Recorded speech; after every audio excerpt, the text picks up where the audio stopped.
Good afternoon, everybody, and welcome to Lovington Wildcat Baseball from the Walmart Digital and One Radio Square Sports. With Dawn Morgan, I'm TJ Miracle live here at Wildcat Park, getting ready for the open of the 2023 district season as the 8-9 Lovington Wildcats will open it up against the 10-7 Goddard Rockets. Great to have you along on what's going to be a beautiful afternoon for baseball, and just one today. We'll play two tomorrow against these Rockets in Goddard. So great to be here and great to have you with us wherever you're watching on the Lovington Sports YouTube channel and HobbsAmerica.com. So baseball is back, and district baseball now, it really starts to count as the Cats in a little bit of a rebuilding mode this year, but still 8-9. And right now, if the playoffs were to start, Lovington would more than likely squeak in at the 14 seed. Of course, they take 16 teams, but you got everybody from 12 bound to about 20 that are all kind of crammed up together.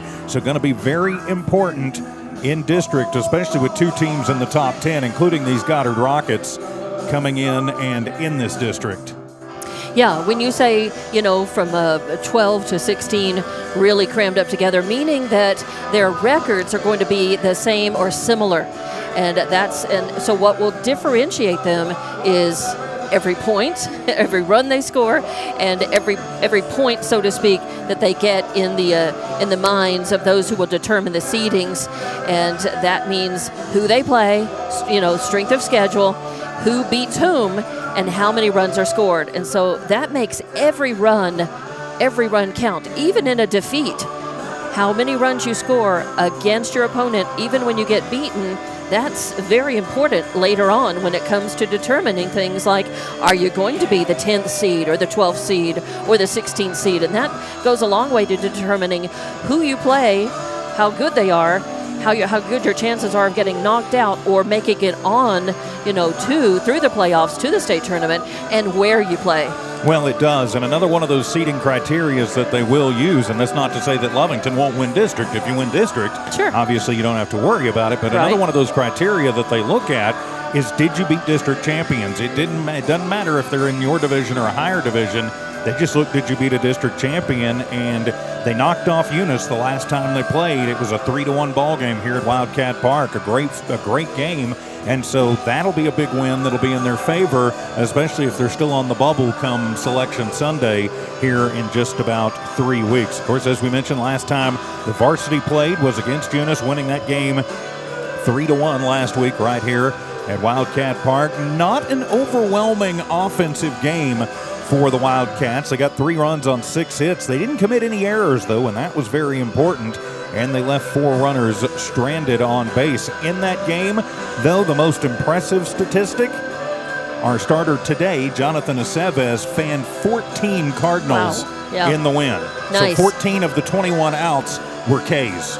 And when you have strong pitching, that says a lot about how your team is going to do and can do, and how they're perceived by the people looking at your team, assessing your team, and other teams, looking at coming in and playing in and making their determinations on which pitchers they throw, and and how long they're going to leave them in against you, and their batting lineup against you as well. Well, and that's something you've got to consider, especially at the high school level. This isn't Major League Baseball, where they can just throw until the coach says, all right, I think they're done. No, you are under pitch counts, and there's a variety of different pitch counts. If you throw only so many innings or so many pitches, you can pitch the next day. If you throw over that threshold, you have to rest a full day. If you throw over another threshold, you've got to wait like 3 days. You hit another threshold, and you've got to wait a whole week. So, that's something that you've got to consider and think about, too. A lot of times, and we've noticed this in the state tournaments over the years, it's not necessarily the best team that wins. It's the team with the best and the deepest pitching. That's true. And because of these rules, although in one respect they were created to help level the playing field a bit so that a team with one really great pitcher just doesn't mow everybody down.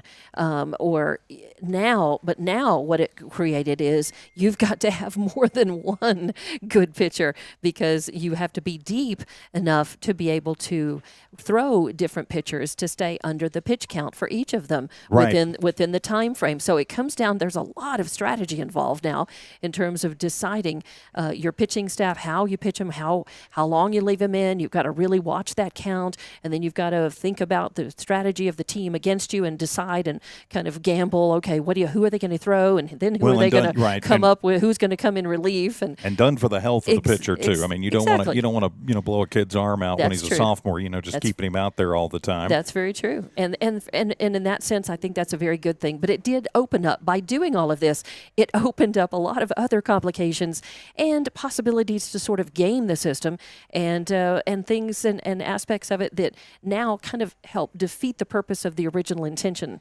of that rule. So let's give you the starting lineups for this one. The visiting Goddard Rockets, 10-7, ranked number 5 in Class 4. Gilbert Alvarado, longtime head coach for the Rockets, leading off and playing second base for the Rockets will be Ryan Alsop. Batting second, playing shortstop, Ross Stokes. Batting third and catching, Cinco Holloway. That's one of the best baseball names in the district, for be sure. Batting cleanup and playing first will be Michael Matheson. Batting in the 5 slot and playing third base, Bryce Carrillo. Batting sixth and playing in right field, John Silva. Batting seventh and pitching will be Lucas Wright. Their eighth hitter is their DH, Matthew Campos, who'll be hitting in place of center fielder Logan Sons, and batting ninth and playing in left will be Dylan Kermoda. For your Lovington Wildcats, they are 8-9 on the season. Of course, starting district today, so 0-0 in district, number 14 right now in Class 4A under Coach Robert Ariola. Leading off and playing third will be Ryan Weiser. Batting second and playing short, Luis Garcia. Hitting third is the right fielder, Micah Pondo. Batting fourth and pitching, Jonathan Aceves. Batting fifth and catching, Jaden Hernandez. Batting sixth is the first baseman, Nick Pata. Batting seventh is the DH, Ethan Gonzalez. He'll hit in place of left fielder Patrick Sanchez. Batting eighth and playing center will be Cameron Ochoa, and batting ninth is the second baseman, Cesar Salinas. We'll take a timeout for the national anthem, come back with the first pitch. This is Wildcat Baseball. Attention shoppers, Bob's Thriftway welcomes you to Lovington, New Mexico. This week you'll save big on grocery items throughout their store. Save big on produce, household items, bread products, and meats. Every week, Bob's Thriftway has big savings for their customers. Bob's Thriftway is your local hometown grocery store. So for the freshest produce, the best meats, shop Bob's Thriftway, 906 West Avenue D in Lovington. Eunice Pump and Supply has been around for over 30 years and is excited to continue their services to the community. They take pride in their employees and their hard work and dedication, and most importantly, take pride in the youth of Lee County. Eunice Pump and Supply is a proud supporter of all Lee County athletics and academics. Eunice Pump and Supply, 1310 Avenue O in Eunice, another proud supporter of Lee County athletics. Devon Energy is proud to support the athletic programs of Lovington High School this season. By partnering with local schools in Lovington, Devon is making an investment in the long-term future of the community. Sports teach discipline, teamwork, and leadership. Skills our youth will use to succeed for a lifetime. From the Devon team to yours, Devon Energy wishes you good luck this season, both on the field and in the classroom. Go Wildcats! When it comes to your hard-earned money, selecting the right bank is vital. Hi, I'm David Campbell, president of First American Bank in Lovington. First American Bank in Lovington is part of this community. So bank with trusted partners you know, and trusted partners that are part of this area we call home. First American Bank offers all the advantages big corporate banks do, and we do our banking with hometown support and commitment. Choose First American Bank, 19 West Washington in Lovington. We want to earn your trust, then earn your business.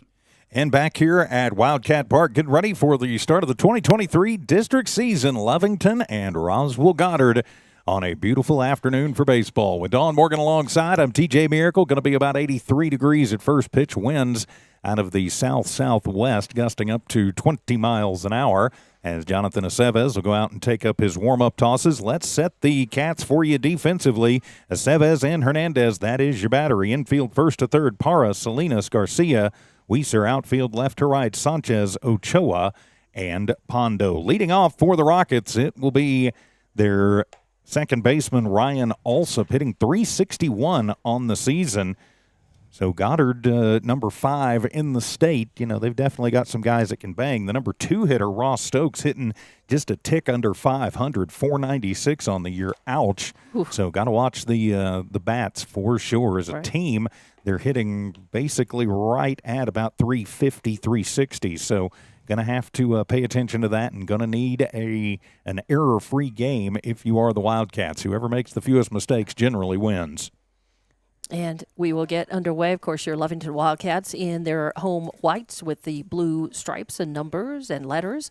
And it's going to be your Goddard Rockets in their blue jerseys and their light blue with the white pinstripe numbers and letters and the white trousers. So it's... Of course, game 1 of the 3-game series. Right. As tomorrow the series will shift to... I believe they call it the launch pad at Goddard. So we will be in the sun, and we'll just do the best we can tomorrow. I really do appreciate our facilities here. Yeah, they are very nice. County. Baseball and softball as well. These fields are good here in Lovington. So happy that they are natural grass and dirt, but still well kept and in good facilities. So we appreciate it. We certainly do. So Alsop will lead things off for Goddard. It'll be Alsop, Stokes, and Holloway. That is 1, 2, 3. So Alsop will step in, and here we go. Ready to go. A little Thursday afternoon baseball from Wildcat Park in Lovington. Hernandez sets up outside. Aceves ready to go, and he'll twirl the first one up there. Fastball just a little bit high. Ball 1. So a 1-ball, no strike count. As Aceves, usually a pretty quick worker. No pitch clock yet in high school baseball, although I have a feeling it's coming. Hernandez will set up on the outside portion again. Aceves will set at the belt and deal, and that fastball on the outside corner right at the knees. That'll nip in there for strike 1. So the count evens up at 1-1. Sanchez playing deep and left, and with the wind blowing out, that's probably about the right thing to do. Everybody pretty much playing straight up and straight away. As Alsop settles in, the righty for the Rockets, Aceves. The righty deals the 1-1, and that one will run outside, ball 2. So the 2-ball, 1-strike count. Alsop will step out, look down at Coach Alvarado. Now he's back in. Aceves usually doesn't take much time when there's nobody on, as Hernandez set up on the outside. Might think about the breaking ball here, and the 2-1 pitch, and whoop, that one sailed on him a little bit.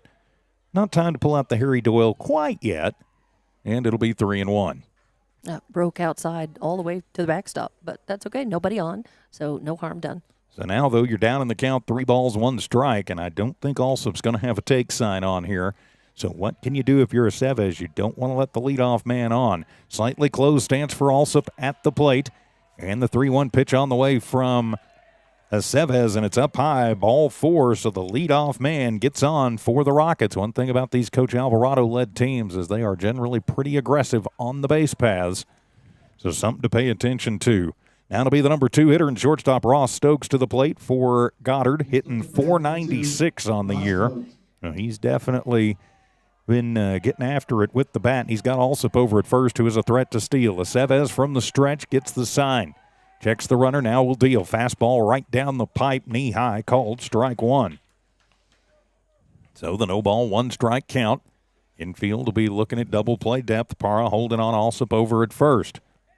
Outfield straight away, and Sanchez deep in left, because that's pretty much the way the wind's trending.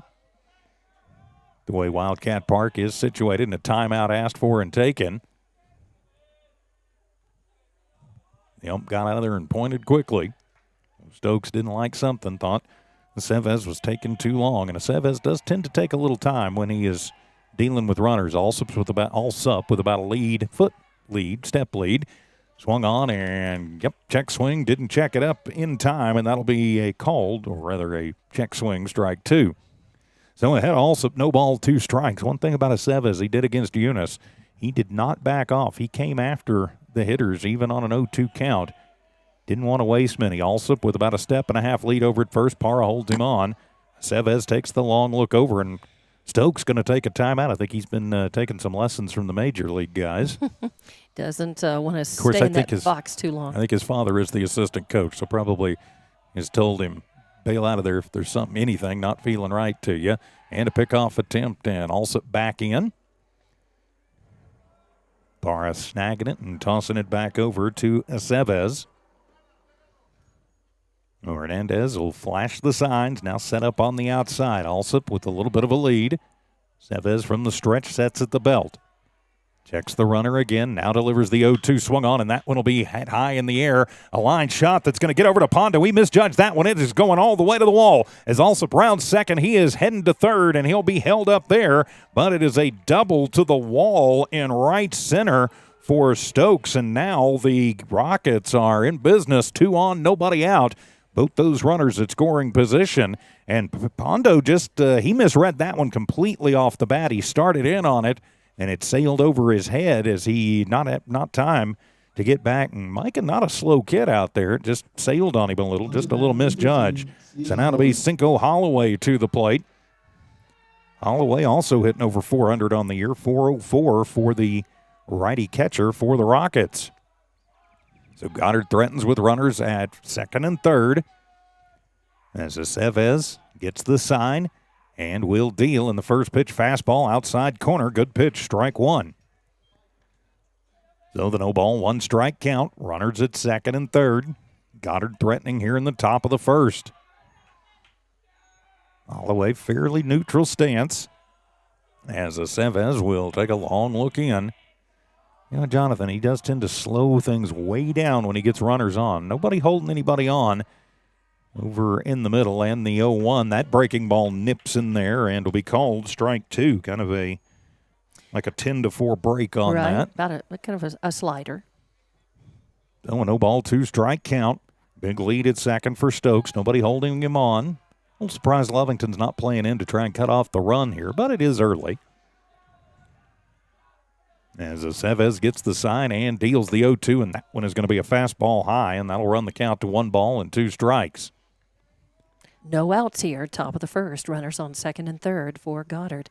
So a bit of a jam here for the Wildcats and Aceves. Nobody out. Sanchez playing back even deeper for Holloway. As Jonathan ready to go. Looks at the runner at third. And will deal the 1-2 pitch. Curveball swung on, and that's a line shot right to Salinas. Cesar hops up and makes the grab on the line out for out number 1. Right place, right time. He started in on it, too, a little bit. I think the wind, and it's not much wind today, but it's making the ball do things maybe they hadn't seen it do in a while. And, of course, those players in right field and at first and second are facing the sun. They're having to deal with that sun, that west sun, looking at it, and that could be interfering as well. So now to be the tall righty Michael Matheson, the first baseman, stepping to the plate against Aceves. 1 out, 2 on. Jonathan kicks and fires, and that one's up and in, ball 1. 1 ball, no strike count. Timeout asked for and given. Of course, don't forget tomorrow about this same time we will be live at the launch pad at Goddard High School in Roswell for the doubleheader portion. Each team playing a 3-game series, 1 at home and depending on who owes whom.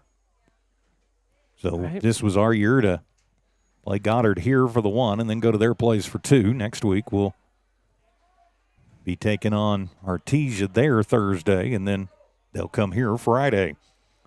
So conference on the mound is over. Hernandez down, giving the signs. Aceves ready to go, and the 1-0 pitch fastball. That one's going to be high, ball 2. Matheson, a 305 hitter on the year, but he's got some pop. That's why he's hitting in the cleanup slot. The lanky righty first baseman. Runner at third is Alsop. Runner at second is Stokes. Aceves has what he wants as he sneaks the ball into the glove. Checks on the runner. And will come with the 2-0 pitch, and that one is going to be up high, ball 3. So Aceves pitching very, very carefully to Matheson. I don't think that's maybe the worst idea. I mean, he is the cleanup hitter for a reason. You've got a base open, and that'll put on a force at any base. I think he's Aceves nibbling around the edges, trying to get Matheson to chase. Yeah, I think not necessarily it's an intentional walk without the telling him, give him 4, and that pitch high, ball 4. So 2 walks and a double in the line out will load the bases up for the Rockets, and that'll bring Bryce Carrillo, their third baseman, to the dish. Carrillo hitting .311 on the season, so now no place to put him. Matheson at first, Stokes at second, Alsop at third. just one out. But as you said, a force on any base now. And what Aceves would like to do is throw a pitch in there that's going to stay on the ground and be playable and maybe double play playable. ball, yeah. Mm-hmm. Try to get out of this inning. And the wind in the first pitch to Carrillo. That one is going to be up and in, ball one. So the 1 ball, no strike count as Aceves having a little bit of trouble finding the zone. And when he has found it, a couple of times it's got hit pretty hard. One of them right at Salinas and another one over the head of Pondo and right. They got pretty good speed. They're not absolutely jumping on it, but they're getting used to saying wood. It's aluminum again now. I like that. Back to normal. And the 1-0 pitch, and that one is going to be high, ball 2. You can't nibble at some point. I mean, you've got to just take a risk and twirl one up there and see what happens. Yeah, just find the zone, put it in, and then just trust your fielders. Trust your defense. That's right. I mean, I understand he's going high to try and get something on the ground, Sure. but you got to get it in the zone. As Aceves will deal the 2-0 pitch, and that one is going to be high, ball 3. Sixth straight. Seventh straight. Seventh straight ball that he has thrown. So got to just bring that down a bit. So now a 3-0 count, nowhere to put him.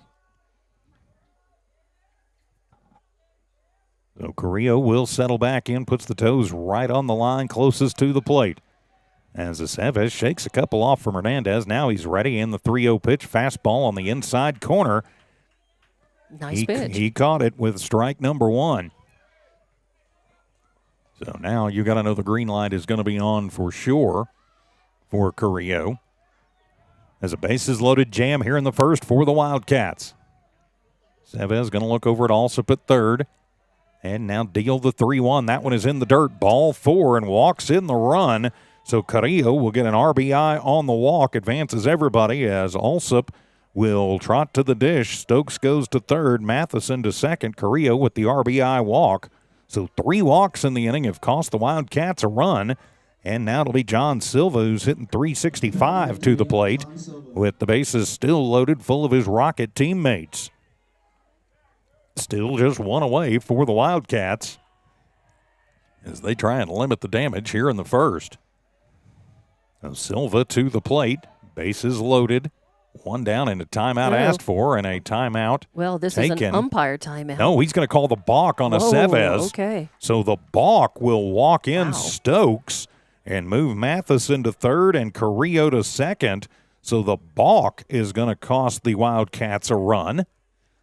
As now Hernandez is going to go out and have a word with Aceves while Coach Robert Ariola has a word with the umpire. And Coach Ariola not a real happy camper. I think that the umpire has a problem with Jonathan will put the ball behind his back and then he'll kind of start sneaking it into the glove. And I think he's saying that when he gets it, he kind of is moving back, and he's counting that as a start of a motion. You can't start and stop your motion. Right. So I think that's what the ump is saying.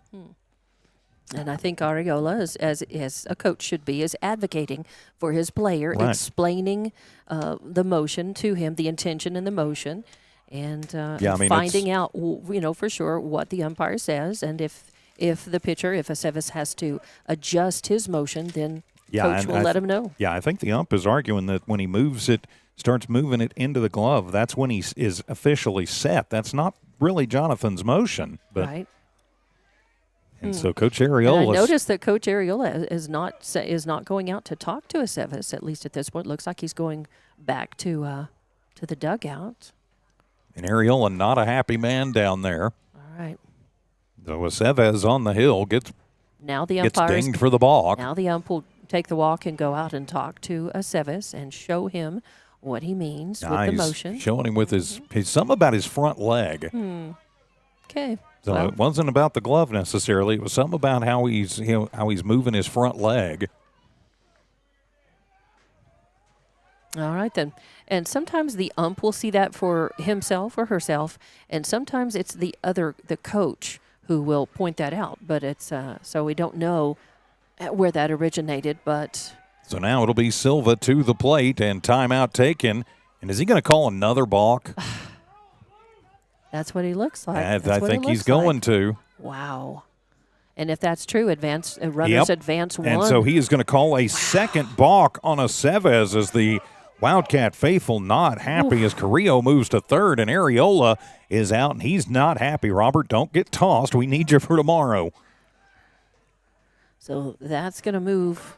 And it's the home plate umpire, not the field umpire who's standing behind all of it, who is calling it. Normally, it's the field umpire who calls the balk. Right. So 2 balks to go around 3 walks and a double. And it is 3-0, just like that, in favor of the Roswell Goddard Rockets. And still 1 out here in the top of the first inning. As Garcia going to come in and talk to Aceves now as the umpires are continuing their conference. So, well, we said it with the softball game the other day with the triple play. You do these long enough, you see everything. Right. I have never seen, to the best of my knowledge, balks on back-to-back calls. Right. I mean, it's possible over the years I have. I just don't recall it. Well, we are, and that's a tough way to start off the game. If you're the Lovington Wildcats and you're looking and you're thinking, this is basically you're already 3 down in the hole, and you feel like none of those are really earned. I mean, there's been 1 hit so far in this at bat for Goddard, 1 hit. Right. I mean, it wasn't even an RBI. It didn't even bring a run in. So right. Aceves hadn't helped himself with 3 walks. That's right. That's true. But then to follow up the walk, suddenly you're calling a balk. I mean, I can understand this ump watched Aceves warm up apparently, or maybe he didn't, and then during the first 3 batters that were up here, first 4, no problem. Yeah, he wasn't having a problem. So, but suddenly there is. So now Silva to the plate as to the stretch and the line in the first pitch to Silva. Curveball outside corner. Good pitch, strike 1. So apparently Aceves has taken this and just said, he's going to take lemons and make lemonade and just bear down and came back. And good that it didn't get into his head. He threw a strike. So Silva is the number 6 hitter, hitting .365. Runner at third, 1 out. Because of the balk And the 0-1 swung on, and that'll be a grounder backhanded by Pata. He'll take it over to first, but Silva will get a ground out sacrifice as that'll move in Carrillo, and it is 4-0 now in favor of Goddard. That's right. Alsop, Stokes, Matheson, and Carrillo have all crossed the plate for Goddard. 4-0. So that'll be the pitcher, Lucas Wright, to the plate. Wright with a chance to help himself out and keep the inning going, but the base is finally cleared, 2 down, but 4 runs have struck. As Aceves will deal to his counterpart, and that one is going to be right at the top of the zone, called strike 1. So 0-1 the count. As Aceves trying to limit the damage, and the 0-1 pitch swung on and missed. Good pitch as he took something off of that one. For strike number 2 as Wright swings right over the top of it. So 2 outs and nobody on because of the balk-ins and the 1 walk-in. As Hernandez sets up on the outside corner. Aceves ready to go, and the 0-2 pitch. Curveball swung on and missed. Ring him up, sit him down. Strikeout number 1 for Aceves and out number 3, but the damage is done as 4 runs cross the plate for the Rockets in their half of the first. We go to the bottom of the first. Goddard 4, Lovington coming to bat. This is Wildcat Baseball from New Allmark Digital and One Radio Square Sports. We're the pharmacy that you've trusted for over 75 years. Being open for that length of time can only happen with consistency, service, and local engagement. Nowell Pharmacy has supported the local youth in City of Lovington for over 75 years. When you need a pharmacist, you can trust that Nowell Pharmacy will be there for your needs. Go by Nowell Pharmacy located at 122 West Adams in Lovington today. Nowell Pharmacy, a proud supporter of the Lovington Wildcats. It's no secret, at some point you'll have a question or need to replace or fix something on your vehicle. Whether your vehicle is new or ancient, Lovington Auto Supply is your trusted advisor when you need dependable auto parts. Not only do they have the parts you need, they have real answers to your real automotive questions, and that help keeps your vehicle running longer and stronger. Quality parts, helpful people. Lovington Auto Supply, 217 West Avenue D in Lovington. Napa, get up and go. And welcome back to Wildcat Baseball. In the top of the first inning, Goddard scored 4 runs on 1 hit, no errors, nobody left on. We go to the bottom of the first, and your score is 4-0. Goddard leading. And with the call, here's TJ Miracle. Thank you very much, Dawn Morgan. Ryan Weiser will lead it off. He'll be followed by Luis Garcia, then Mike Apondo. That is 1, 2, 3 for the Cats. Jonathan Aceves bats 4th. Jaden Hernandez in the 5 slot. Nick Parra hits 6th. The DH Ethan Gonzalez batting 7th. Cameron Ochoa bats 8th, and Cesar Salinas in the 9 slot. For Goddard, defensively, you've got Wright and Holloway. That is your battery. Then you've got Matheson, Alsop, Stokes, and Carrillo around the infield, 1st to 3rd. Kermoda, Sons, and Silva in the outfield, left to right. And right on the mound, the lanky right-hander for the Goddard Rockets. That kind of a loosey-goosey delivery. Up to bat, number 2, Ryan But he's Weiser. got an above-average fastball and really lives, though, with the breaking stuff, looks like. Does not take much time, so Wright ready to go as Weiser shows bunt, pulls it back, and it'll be outside, ball 1. So Ryan will settle back in, and again, Wright does not take much time at all. Goes to the belt, and the 1-0 pitch. Weiser shows bunt again, pulls it back, but that one's in there, and leaving the count at 1-1. I'm hearing some barking. Hey, he's got a little hitch in his step, and he kind of does, but they're saying he continues. And the 1-1 pitch swung on and missed as he took something off of that one. Changeup gets Ryan well out in front for strike 2. If you're Lovington here, you've got to just roll with the punches, and you got to claw your way back into this game. Don't give away in the half inning. 1-2 delivery, swung on and missed. Strike 3 as Wright will get him on a tailing fastball for out number 1. So now Luis Garcia, the shortstop, to the plate. Luis hitting .255 on the year. Is dangerous, extremely dangerous when he gets on base. Lovington is a team hitting right at .300. And the first pitch to Luis swung on, and that one is going to be golfed out into shallow center field, going to drop in front of Sons. And so Luis just says, all right, I've seen it. I'm going to shoot it out there, and he gets the 1-out single, so he stands at first. Yeah, nice line drive shot. Really solid and great to see aggressive at the bat. That's what Lovington needs. And they need base runners, but they need to move them around, get them in, and try to catch up in this game as quickly as they can. So now Mike Apondo will step to the plate. Pondo, .449 on the year, leads the Cats in the hitting department. Garcia over at first, and the first pitch to Micah is going to float outside for ball 1. So the 1-ball, no strike count. 1 down, but a runner on for Lovington in the form of Luis Garcia, who had the 1-out single. Matheson will hold him on over there. Luis getting about a step and a half, 2-step lead, and the pitch fastball outside corner as Pondo just waves, shakes his head, and thinking, man, that one was outside. Well, if the ump's going to call the corners, and it looks like he been called consistent them. so He's been far. consistent. As long as you know what to expect as a batter and a pitcher, then we're okay. So the 1-ball, 1-strike count as delivered right back up the middle. That one's slowed down by Wright, and it'll come to Stokes, who steps on second and fires to Matheson. Because Wright got a piece of that one, it'll technically go in the books as a 1-6-3 double play. The twin killing ends the Lovington inning, so it's a very interesting 1-2-3 inning. We've played an inning. It's Goddard 4, Lovington nothing. We'll be back for more Lovington Wildcat baseball from New Walmart Digital and One Radio Square Sports. Lovington Schools proudly supports their athletic teams and wants to encourage all teachers, students, and staff to keep pressing on. Wildcats, you are winners on and off of the court. Lovington Municipal Schools are proud of holding the utmost and highest standards. Go out there and be proud to be part of the Big Blue. For more information on what is happening now at Lovington Schools, log on to lovingtonschools.net and bet you won't be disappointed. Go Big Blue. 3 claps and a woo! Stone Oilfield Services says many traffic fatalities may be caused by an intoxicated driver. So do yourself and your community a favor and remember the 3 C's of safety: caution, courtesy, and above all, common sense. Safe and sober driving is everyone's responsibility.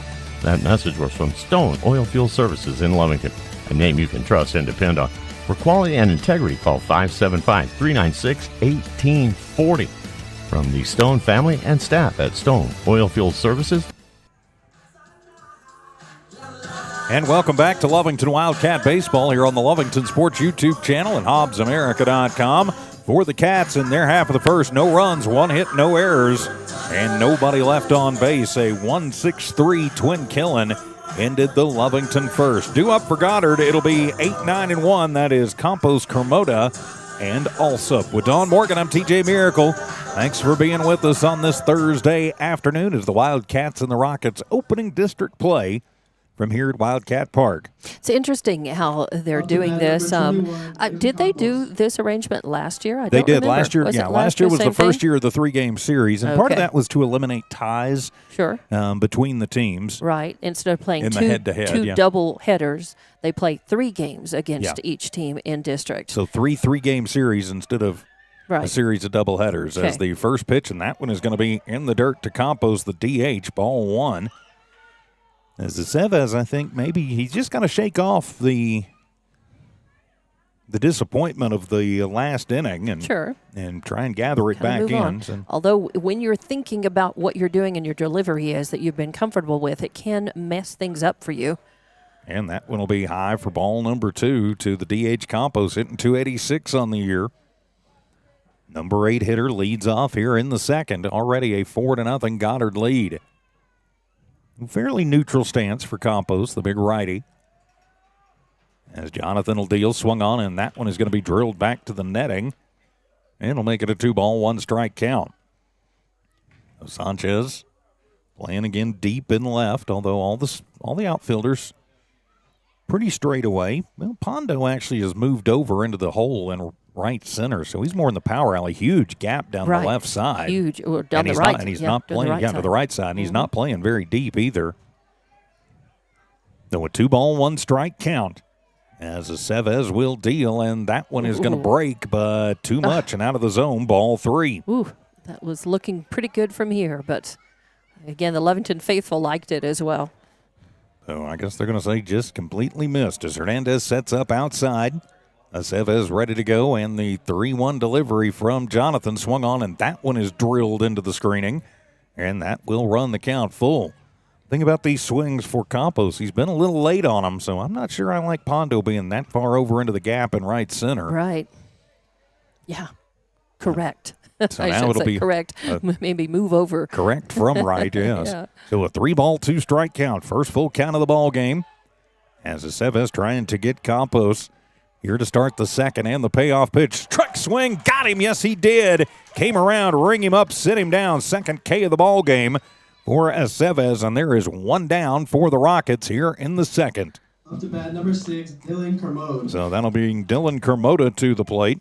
And if Lovington can continue to be this efficient and just get these Goddard Rockets down as quickly as possible, they can get back in the dugout and start some O of their own. Try and chip away at this one. So Kermoda, the number 9 hitter, will settle in, and the first pitch from Aceves, that one is right down the pipe, knee high. Kermoda may not see a better pitch than that all season. Strike 1.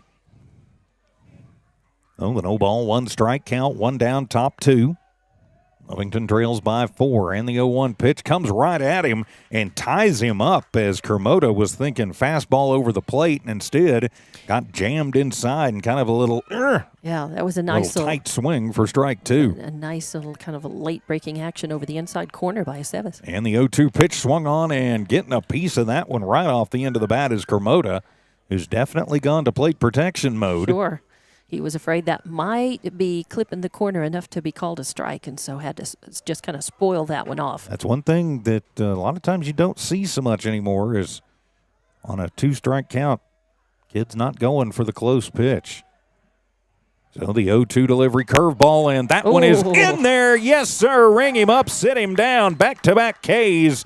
And there is 2 gone for Goddard here in this top of the second. Yeah, Kermoda was looking at that thinking, well, that's safe. It's safely up and away that I'm not going to have to even try to spoil that one off. But the ump saw that as hitting the zone and hitting the corner, and 3rd strike. And now we've got 2 outs here and nobody on in the top of the second inning. So now Ryan Alsop will step to the plate. Walked and scored in that first, and the first pitch to Alsop is going to be high for ball 1. Alsop scored on the line out by... Actually, on the walk by Carrillo. And he reached on a walk. On the walk, yep. 1 of 3 walks issued. And the 1-0 pitch, fastball. That one nips the outside corner at the knees, evens it up at 1 ball and 1 strike. So it's a 1 ball, 1 strike count. Nobody on. 2 down here in the top of the second. The 1-1 pitch, that one is high, gets away from Hernandez. Nobody on, though. No harm, no foul. Ball 2. And Stokes awaits on deck. Holloway in the hole. If they get that far, Lovington would like to keep it from getting that far. Yes, they would. Just get Alsop out for the third out. Get back to the dugout. So Alsop will settle back in as Hernandez down and the 2-1 pitch. And that one outside corner right at the knees. Called strike 2 as Alsop just kind of shakes his head like, yep, should have probably taken a swing at that one. And Aceves looks like he has really settled into it, found his rhythm, and found the zone, and he's going to live there a while. We like it. 2-2 pitch, and the breaking ball breaks, but not nearly enough as Alsop has to duck out of the way of ball 3. Took a little speed off that, too. I think he was trying to offer a changeup and maybe catch Alsop ahead of the ball. Just didn't work out that way. So it'll run the count full to Alsop, 3-2. Hernandez gives the sign as Aceves ready to go, and the wind and the payoff pitch. Fastball swung on and missed. Ring him up, sit him down as Aceves will strike out the side, and the Rockets go 1-2-3 after an inning and a half. It's Goddard 4, Lovington nothing. This is Wildcat Baseball on the Lovington Sports YouTube channel and HobbsAmerica.com. Lasco Construction is a proud partner in education in Lee County. Lasco Construction is your hometown construction company. Lasco Construction encourages you and business owners to support Tatum, Jow, Lovington, Eunice, and Hobbs businesses. Buy as much as you can locally, which is why Lasco Construction always supports the youth of Lee County. Lasco Construction supports you.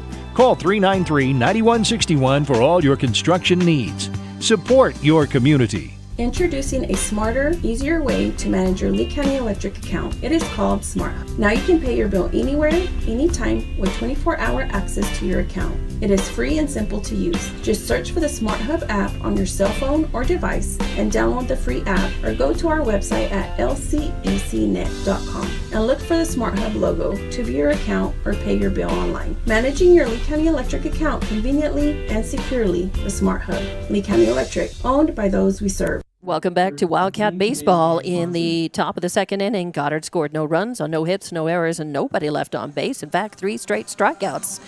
And with the bottom of the second inning, Lovington coming up to bat. And with the call, here's TJ Miracle. Thank you very much, Dawn Morgan. It'll be Jonathan Aceves, Jaden Hernandez, and Nick Parra to the plate as the Cats trying to climb out of a 4-run hole that they dug for themselves with a little bit of help from the umps with a couple of balk calls. But can't worry about that now. You just got to play the cards you're dealt. So Jonathan Aceves to the plate. Jonathan, a .395 hitter on the year, will settle in and lead things off. The big open stance for the righty pitcher, and the first pitch is a curveball, and that one is going to break, but not enough. Ball 1. Stays up a little high. Well, Aceves flinched on it. He thought about it, but checked himself in time. 1-0 pitch, that fastball, and that one tails away. Actually a slider, but it misses. Ball 2. Then with 2-1 strike count, if Lovington can get the timing down, I think they can really hit this kid. But Wright, a pretty good pitcher, and he changes his timing good, and that one's going to be low for ball 3. So pitching a little gingerly to the Wildcat cleanup hitter. Aceves will step out. Now he's back in. The open stance is Holloway down, and the 3-0 pitch, and that one is going to be up and away, ball 4. So first walk of the ball game issued by Wright, and Lovington will have a man on to start the second. Then now Jaden Hernandez, the catcher, to the plate. And we will have a courtesy runner come into the ball game for Aceves, the pitcher. I believe that's going to be 18. Is that McMullen? That is McMullen. That'll be Danny McMullen. McMullen on to do the running. Make myself a note there. So McMullen is the runner over at first, and Matheson will hold him on. No outs, 1 on here in the bottom of the second inning as Lovington trails 4-0. Jaden Hernandez, a .368 hitter on the year, will step in, and a pickoff attempt as McMullen dives back in under the tag of Matheson. And I think maybe Robert Ariola thinking about a hit and run there, and McMullen leaning over towards second. And the first pitch at the plate to Hernandez, that one is popped up, and that one is going to get out of play and off the top of the press box for strike 1. So a high fly pop foul. And that is a nice thing I will not have tomorrow from Goddard. You won't have a roof over your head tomorrow. I will not have a roof right? over my head tomorrow. You'll have to watch those fly balls and make sure they don't come down over your head. It won't be the first time if I get hit, though. So a no ball, one strike, and another pickoff attempt as McMullen leaning towards second again and right with a pretty good move out on the mound. But back in safely is McMullen as Danny will take about a step lead and to the plate swung on, and that one is going to be popped up on the infield. Matheson will run in and catches it about halfway between first and the mound. So Hernandez gets under it and will pop out for out number one. So now Nick Parra to the plate. Parra with the first baseman. 364 hitter on the season. McMullen stands at first, running for Aceves. As Opana will settle in with the open stance. Lovington trails by 4, trying to get something going in the second curveball, and that one will be away for ball 1. So the 1 ball, no strike count. 1 down for the Cats. From the stretch, right. Going to look at McMullen. Matheson holds him on, and the 1-0, and that one's right down the pipe, letter high. Evens it up at 1-1. I like to say, may not see a better pitch than that all year, and Nick may not see a better pitch than that all year. So the 1 ball, 1 strike count. Outfield playing pretty well straight away, and another pickoff attempt, and back in just safely was McMullen. McMullen dancing off just a little bit more that time, and it almost cost him, but he does have a lot of speed, and he's bravely getting right back out there as Wright gives him the side eye again. As the 1-1 pitch swung on, and that one will head to the parking lot. Please, well, we're in a company van. I don't care if it hits it. I'm kidding. Please don't hit the red Nissan. Strike 2. All right. So I'm kidding, Aaron. All right. Our regional manager, I'm probably thinking, is pulling his hair out, and my phone's getting ready to explode. So the 1 ball, 2 strike count, curveball high, ball 2. So that'll leave it up at 2-2. Hey, maybe we can say that the ball hit it and get that crack of the windshield fixed. At least, yeah. I was going to say a cracked windshield's better than a wrecked vehicle, which there have been 2 of in Arkansas. 2-2 pitch, and that one is swung on, and a little blooper. The Texas Leaguer going to fall in to really deep second base. So Parra didn't get a lot of it, but it gets enough, and so that'll keep the Cats in business. Runners at first and second. Up to bat number 9. So now it'll be Ethan Gonzalez to the plate. So Gonzalez with McMullen at second and Pata at first. Gonzalez the DH. Hitting 3 1/4 on the year. 2 on, 1 out, and Gonzalez chases a high one for strike 1. He was just a little anxious to help his teammates in, wanted to swat at that. Yeah, you don't need to do it all by yourself. Just do what you can and keep the line moving. So 1 down, 2 on. Wright will check the runners, come to the plate, and that one is going to be popped up. I think it's going to get out, and probably, does it get over the press box? Yep, didn't hear it hit it. Strike 2. So the no ball, 2 strike count. Wildcats trailing the Rockets, but threatening here in the bottom of the second. McMullen at second, Pata at first. Kermoda playing way deep in left. Everybody else about halfway back. As the 0-2 pitch and change up and waving at it. Gonzalez way in front of it. That'll be strike number 3.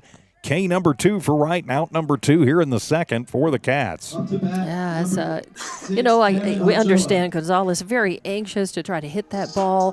Lovington batters feeling the pressure, 4 runs down, runners on base, really wanting to bring him in. First pitch to Ochoa, curveball, and Cameron just waves at it, strike 1. Ochoa hitting only .216 on the year, has had a bit of a struggle through the Cats' 17 games thus far. An 0-1 pitch on the way and just blows that one by him as Wright runs the fastball through for strike 2. So the no ball, 2 strike count. And Wright. Ochoa settling back in as Wright, a quick worker, has what he wants from Holloway. And his speed has increased. And the 0-2 outside, ball 1. Oh, and just as I say that, he took a little speed off of that, but he lost his control and went outside the zone. So it'll be a 1 ball, 2 strike count. Pata at first. McMullen running for Aceves at second. And a 1-2 pitch at the plate. Swung on and missed as ran the fastball by Ochoa. So Lovington threatens but comes up empty.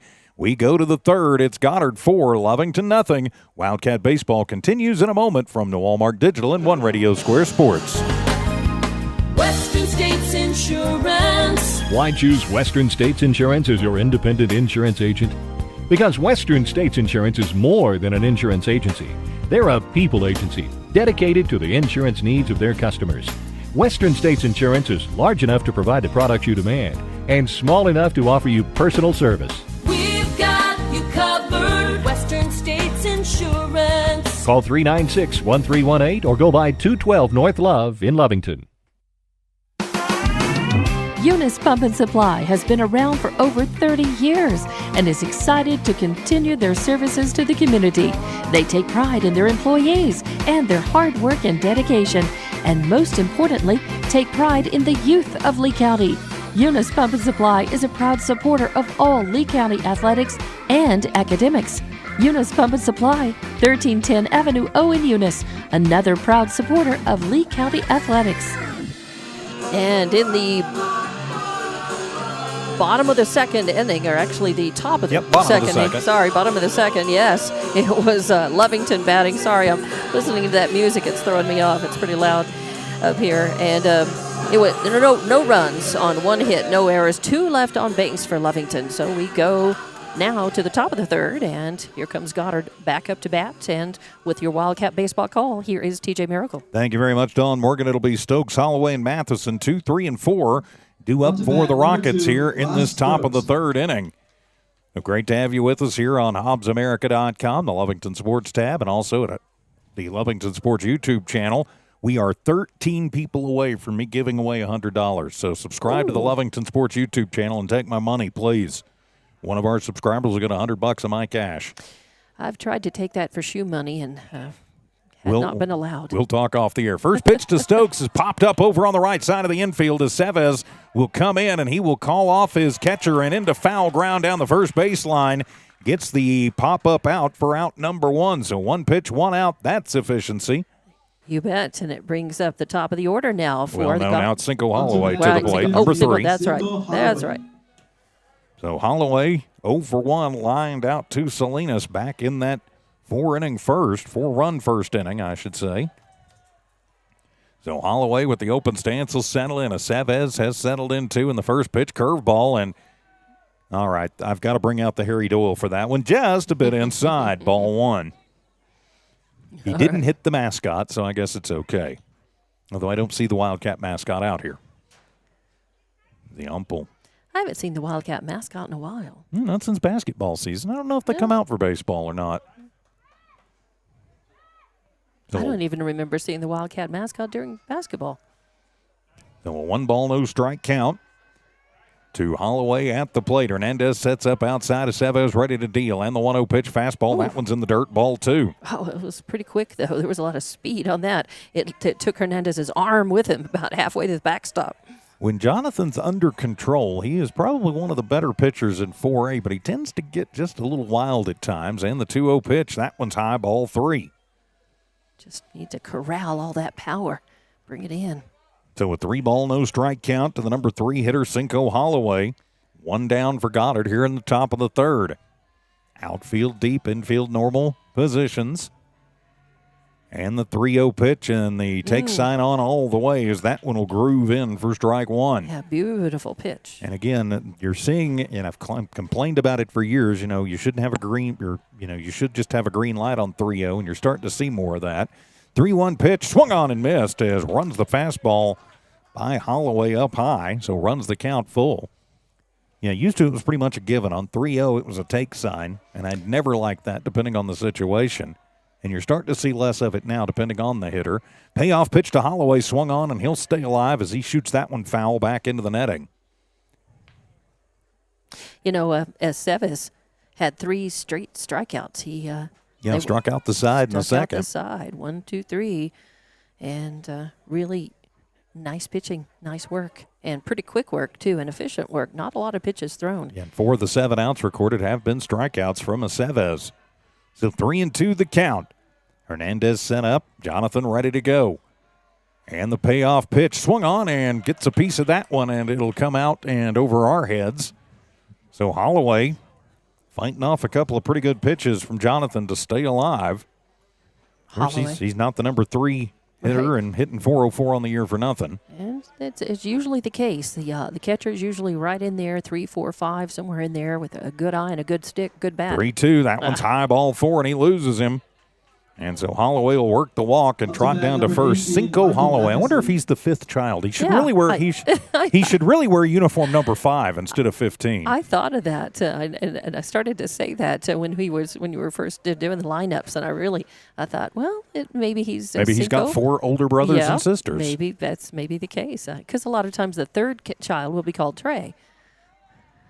And it looks like you've got Vandenberg checking into courtesy run for Holloway, and the first pitch will be jammed foul down the third baseline by Matheson.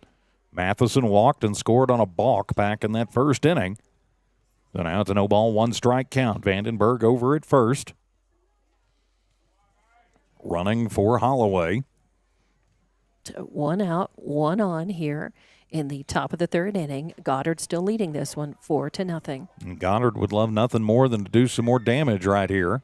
Lovington would like to shut things down as quickly as possible. Yeah, and try and get some of these runs back here in the 3rd. So Vandenberg with a little bit of a leadoff over at first. Parr will hold him on. Pickoff attempt back in safely as Vandenberg. Well, it's still 0-1. Infield going to move to double play depth, you've got to think. Well, Garcia's still playing pretty deep back there at short. He'll move in just a step or so. As Aceves deals the 0-1, and that one is going to bounce and get away from the catcher Hernandez. And on the wild pitch, it'll be Vandenberg moving down to second base. And it evens the count at 1-1 to Matheson at the plate. So that'll take off the chance of a conventional double play. So 1 out, 1 on, 1-1 the count.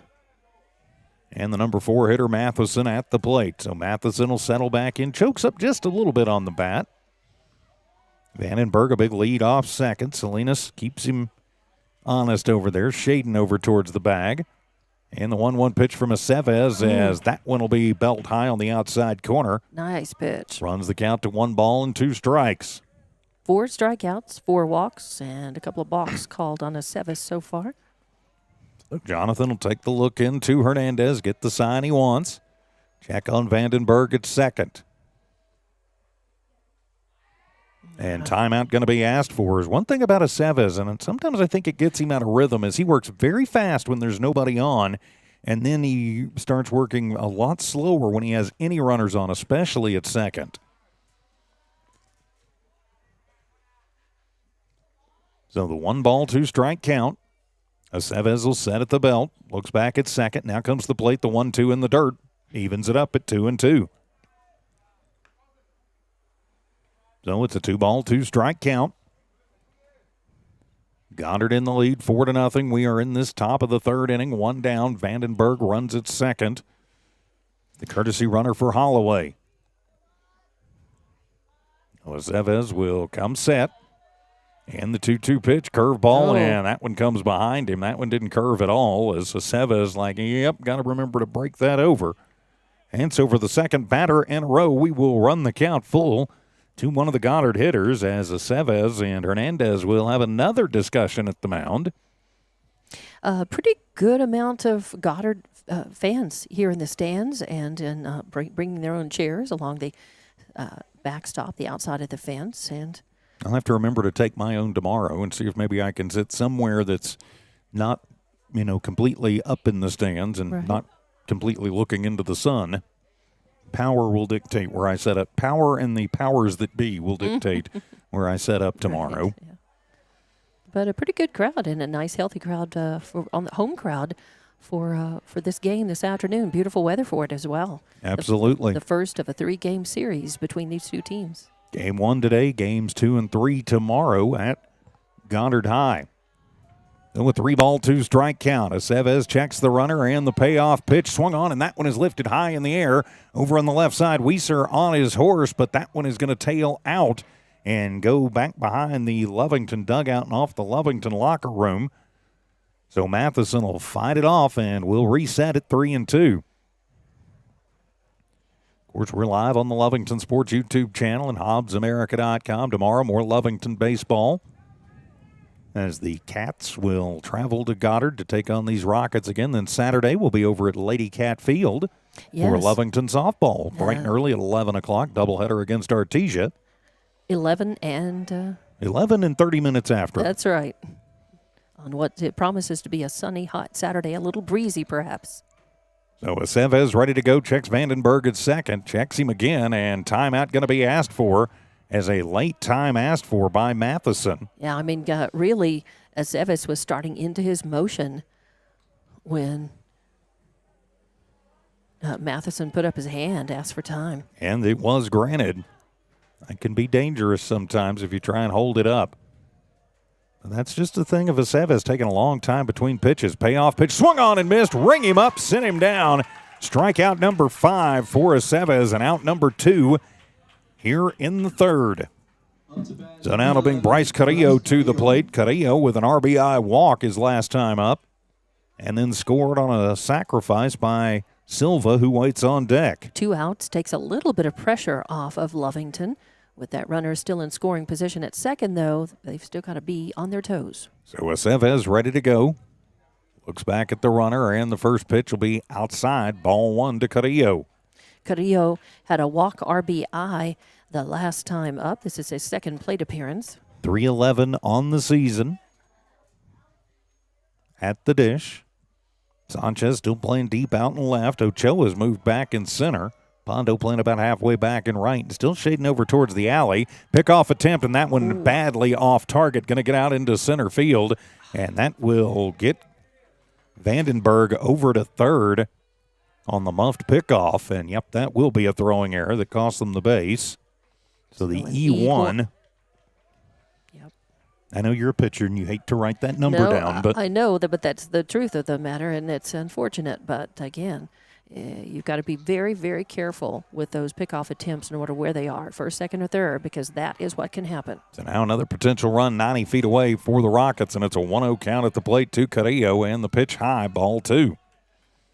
Silva waits on deck if Carrillo can find a way on, as Aceves trying to make sure that does not happen. Yes, Lovington would very much like to get this third out without giving up a run and be able to get in the dugout. They desperately need to get some runs on the board and catch up to Roswell, to catch up to Goddard. Aceves will deal the 2-0, and that fastball will be high for ball 3. So the 3-ball, no strike count. As the Cats trying to get out of another jam here in the third, but there is 2 outs. Vandenberg gets a pretty good lead off over at third. Pressure on Aceves to at least get it close to Hernandez. Jaden Good behind the plate. And the 3-0 pitch takes sign on all the way, and he loses Carrillo. So that'll be another walk in the books for Aceves, and now it'll be John Silva to the plate. Runners at the corners now for Goddard. Silva 0 for 0. He had a sacrifice ground out back in the first inning. That is, let's see, a courtesy runner for Holloway at third, right? Yes, that is Vandenberg at third. Vandenberg at third, and Carrillo now on first. So Rockets at the corners. But 2 outs. And you got to be careful over there with Carrillo. You can't spend too much time. You've got second open. And a lot of times he wants to take second. Yeah. I'm not sure I'd be too concerned about it. A lot of times in this situation, that runner takes second on defensive indifference. That may happen here, may not. We'll have to see. And checking the runners is Aceves, and the first pitch, and that one's going to be in the dirt, and it is going to get away from Hernandez. And Carrillo goes to second. I don't know why Vandenberg didn't come into home. He had plenty of time, but he's held up over there by Alvarado. Yeah, you think you have plenty of time, but the coach may have been with a 4-0 lead right now. He may have been a little conservative about going ahead and sending him in case he was the catcher was able to get that. Hernandez able to get back and scramble to the plate. So I hope maybe we wind up talking about, hey, he could have scored that run back in the third. Right. I hope that it turns out that way. In the 1-0 pitch, and that one right down the pipe. Yes, sir, strike 1.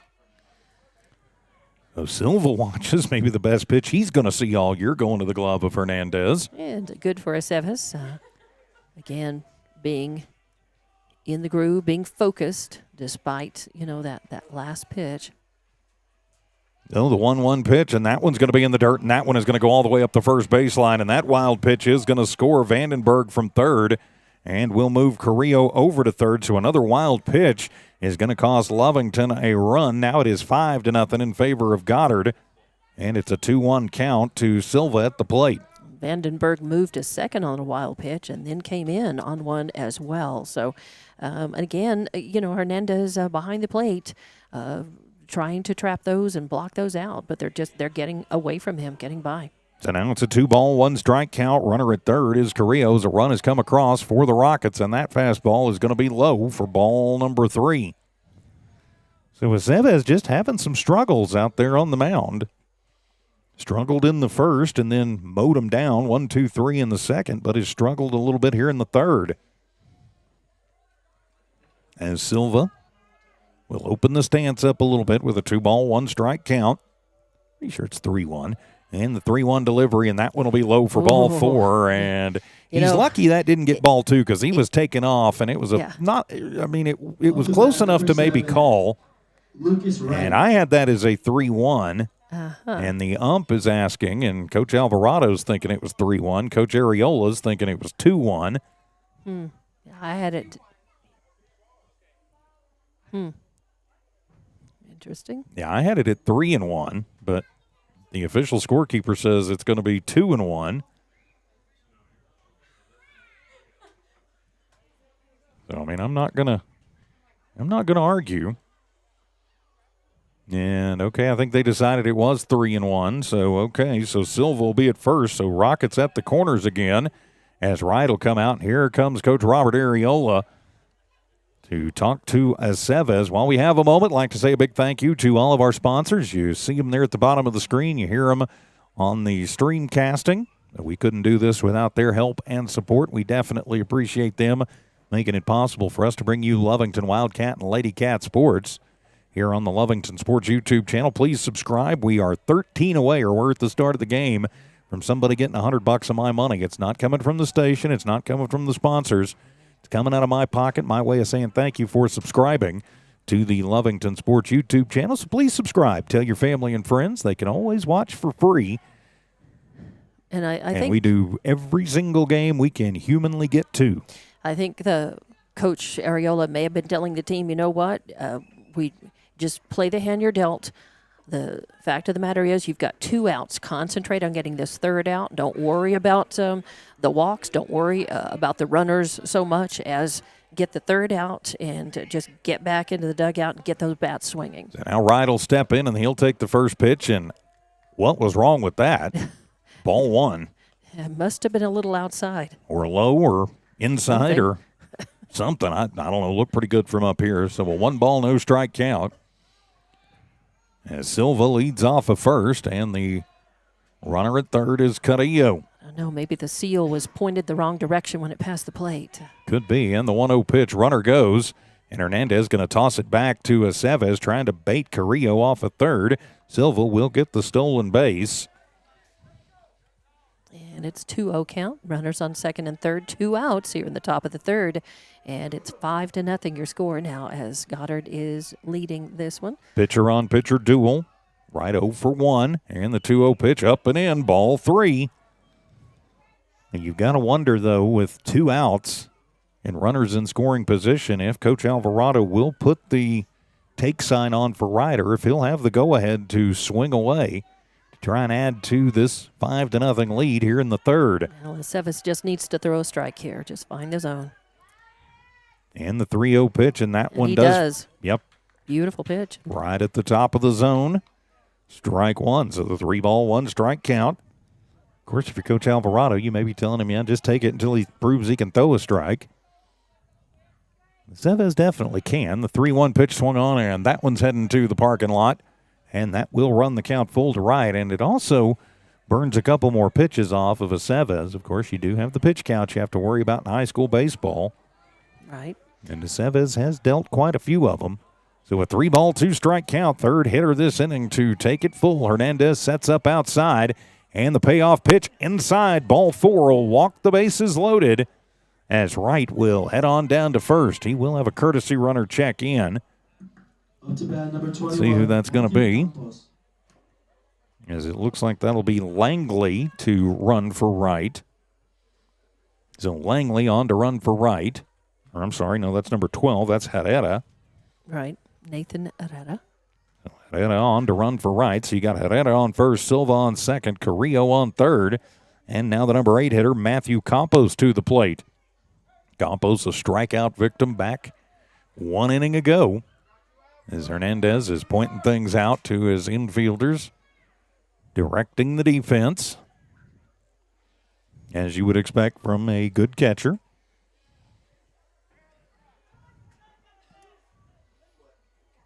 So now it'll be Campos with a chance to be the hero here. The bases are loaded full of his teammates. Aceves struggling to find the zone here in the third. And the first pitch to Campos is going to be inside, and it got him. Nipped him on the elbow, hit by pitch, so that'll be an HBP RBI. You know, I think if he had stood where he was, that would have slid by.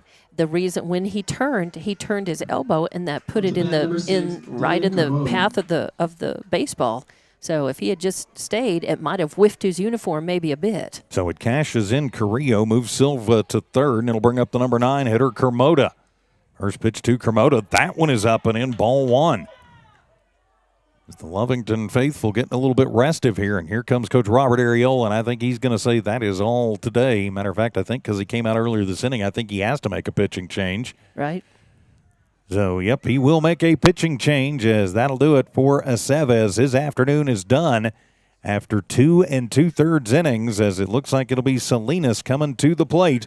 With the pitching change, we'll take a timeout and be back. Wildcat Baseball continues on the Lovington Sports YouTube channel and HobbsAmerica.com.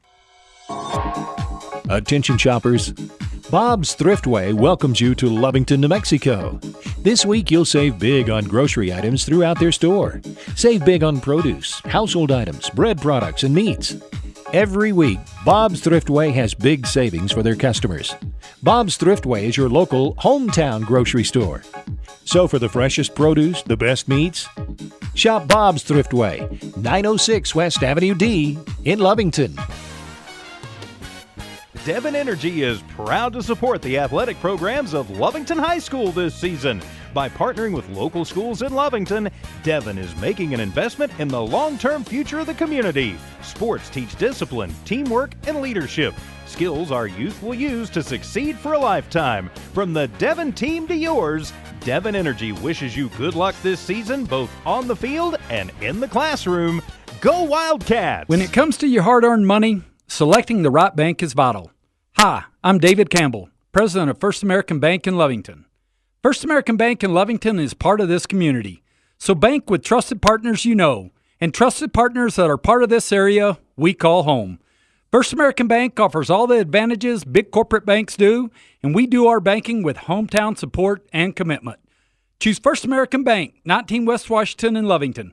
We want to earn your trust, then earn your business. We're the pharmacy that you've trusted for over 75 years. Being open for that length of time can only happen with consistency, service, and local engagement. Now Pharmacy has supported the local youth in City of Lovington for over 75 years. When you need a pharmacist, you can trust that Now Pharmacy will be there for your needs. Go by Now Pharmacy located at 122 West Adams in Lovington today. Now Pharmacy, a proud supporter of the Lovington Wildcats. It's no secret, at some point you'll have a question or need to replace or fix something on your vehicle. Whether your vehicle is new or ancient, Lovington Auto Supply is your trusted advisor when you need dependable auto parts. Not only do they have the parts you need, they have real answers to your real automotive questions, and that help keeps your vehicle running longer and stronger. Quality parts, helpful people. Lovington Auto Supply, 217 West Avenue D in Lovington. Napa, get up and go. And welcome back to Lovington Wildcat Baseball. Pitching change. Cesar Salinas will go in as the pitcher, and we will have some other changes. We'll get those for you in a moment. It is Kermoda at the plate. It is a 1-0 count to him as Aceves was pulled with the 1-0 count. And the first pitch from Salinas is going to be a sidearm curve in there, strike one. As you got Ethan Gonzalez moving from DH to second. And I think they're going to move the DH role into, we'll check that in a moment. And that one is going to be a hard shot into deep left center. It's going to fall in. That'll play one. That'll play two. And it is a 2 RBI, 2-out single to left for Kermota as he will plate two as Silva comes in. Right through Herrera will come in, and Campos moves to second. So now it is 8-0 in favor of the Cats. Yeah, I think Aceves will go into the DH role with Gonzalez coming in to play second. So now that'll turn the lineup over as Alsop will come to the plate. Leadoff hitter, and the Rockets have batted around this inning. Things have just not gone the way for the Cats in this one. So Salinas, the little righty, deals, and that first pitch top of the zone, right at the letters, strike one. So a no ball, one strike count. The senior Salinas on in relief. Aceves can't close the book on him yet. And the 0-1 pitch swung on, and that's a hard shot right back up the middle. That'll get a run around as Alsop rounds first, and he's going to hold up at first, but he will cash in Campos. So Campos will score on the RBI single to center for Alsop. And the bleeding continues for the Wildcats. It's now 9-0 for Goddard, and they've turned it over as it'll be Ross Stokes to the plate. Ross Stokes. So now Stokes to the plate. 5 runs across this inning as Goddard trying to keep it going. 2 on, 2 out. First pitch to Stokes from Salinas. Outside ball one, and taken off on the pitch was Kermota, and he moves to third. So now you got Kermota at third and Alsop at first. Rockets at the corners once again. And it was ball one at the plate to Stokes. Salinas in a tough situation here, as now the runner goes from first to second, and that one will be in there, called strike one, as Alsop will move to second and give him the stolen base. Hernandez, I think, might have tried to at least throw a fast one back to try and bait the runner at third, but kind of bobbled it a little bit. As the 1-1 pitch curveball swung on, and that one is hammered right to Weiser at third. He will make the long throw over to Parr at first in time. So score that one 5-3 for out number 3 as the inning mercifully comes to a close, but 5 more runs come across for the Rockets.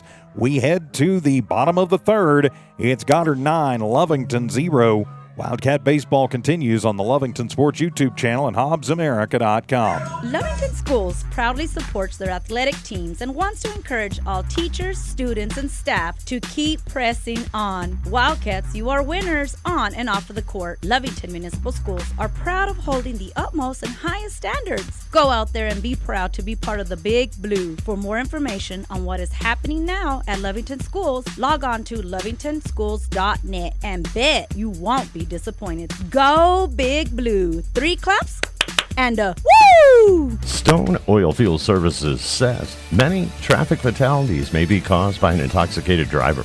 So do yourself and your community a favor and remember the 3 C's of safety: caution, courtesy, and above all, common sense. Safe and sober driving is everyone's responsibility.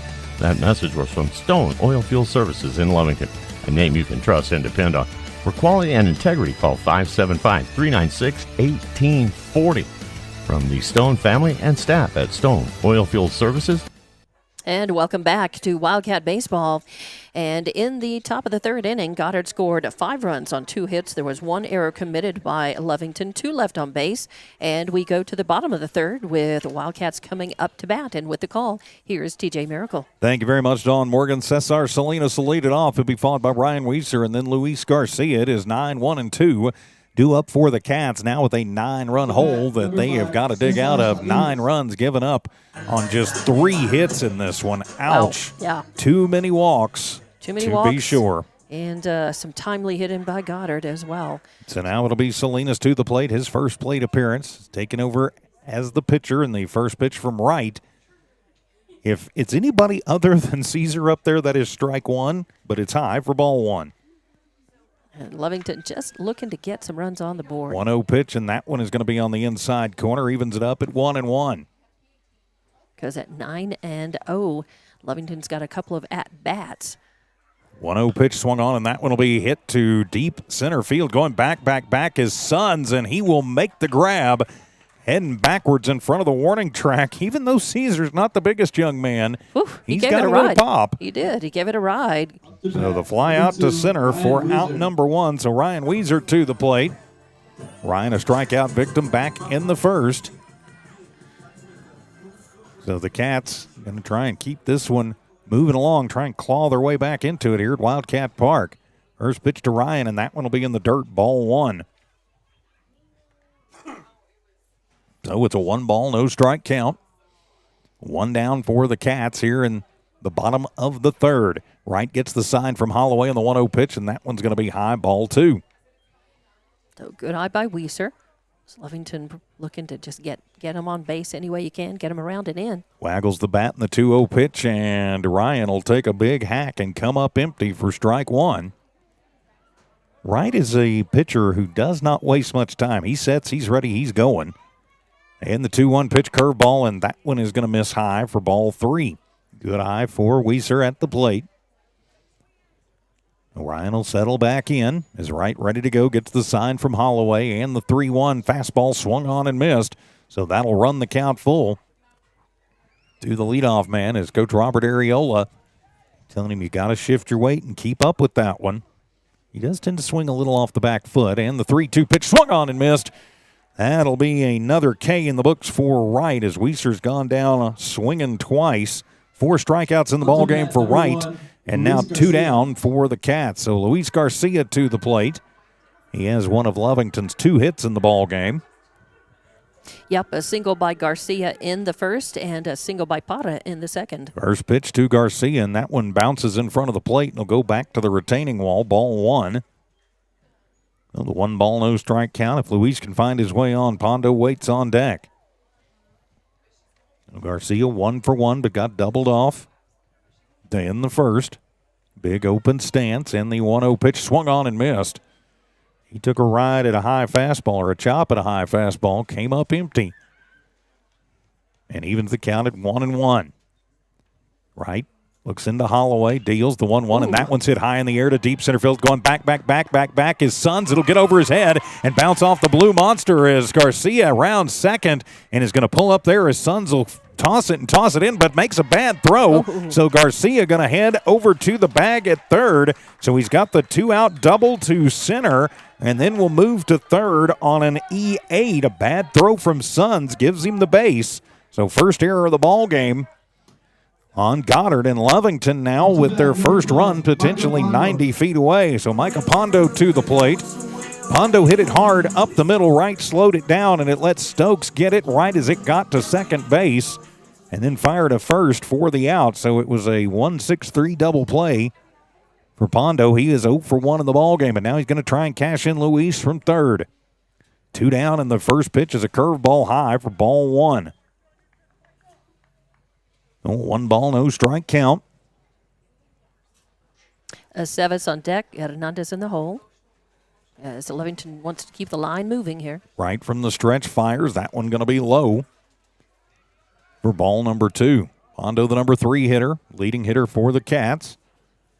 Now hitting just a touch under what he started at, hitting about 447 now, and the 2-0 pitch, and that one will be just low for ball 3. I was going to say I'm not there. We had one like that the other way last time. It's like that I'm may not be going to call that. Not going to assume that was too low. Yeah, that may be a give back. So Holloway sets up outside, and the 3-0 pitch swung on, and Pondo had the green light, and we'll pop it into the warm-up area here at Wildcat Park over the Goddard dugout for strike 1. I'm thinking Pondo may still be using the composite bat. That didn't sound like aluminum up there. Those are still perfectly legal, I believe. And the 3-1 pitch, and that one will be in the dirt, ball 4. Pondo will work the walk, and now Wildcats at the corners. They're trying to get a little 2-out rally going. Aceves to the plate. He walked and was left stranded back in the second. And Jonathan going to try and help his team chip back at a 9-0 lead for Goddard. He got the start, 2 2/3 innings, 9 runs on the board, all of them earned. So runners at the corner, Garcia on third, Pondo on first. And the first pitch as Aceves takes a huge hack, and it'll be strike 1. Bondo with pretty decent speed at first. Not sure why they didn't send him to second on that, but he can find a way on. Hernandez waits on deck. His right will kick and fire. That one will be high, and it'll even things up at 1 ball and 1 strike. Still a 1 ball, 1 strike count. Bondo at first, Garcia at third. 2 down here in the bottom of the third, and a big deficit for Lovington. That curveball floats outside. Is all of a sudden Wright having a little trouble finding the strike zone. Yeah, Lovington behind in this one, 9-0. They've got time to get some runs, get them on. Got 2 on right now. Potential runs across the plate. 2-1 pitch swung on, and that one is heading to the street. And the count evens up at 2-2. So the 2 ball, 2 strike count. Jonathan Aceves is the hitter. Wildcats trailing 9-0, but trying to threaten here in their half of the third inning. As Cummings set and firing his right, the curveball, and that one's going to be just high. Jonathan holds off on it. He did look at it. He looked hard at it, and kind of breathed a sigh of relief, I think, as he saw it cross high and the ump call it a ball. And the next pitch up high, ball 4. So Aceves will work the walk, and that will walk the bases loaded. And with 2 outs, that's going to bring up the catcher, Jaden Hernandez, to the plate. He popped out to the first baseman the last time up. This is his second plate appearance, and with bases loaded now, and Lovington trailing by 9 runs, I think Coach Ariola is out there talking to Jaden Hernandez, and I think he's probably telling him, hey, no ground balls, try to hit it up, but don't kill it, meet it.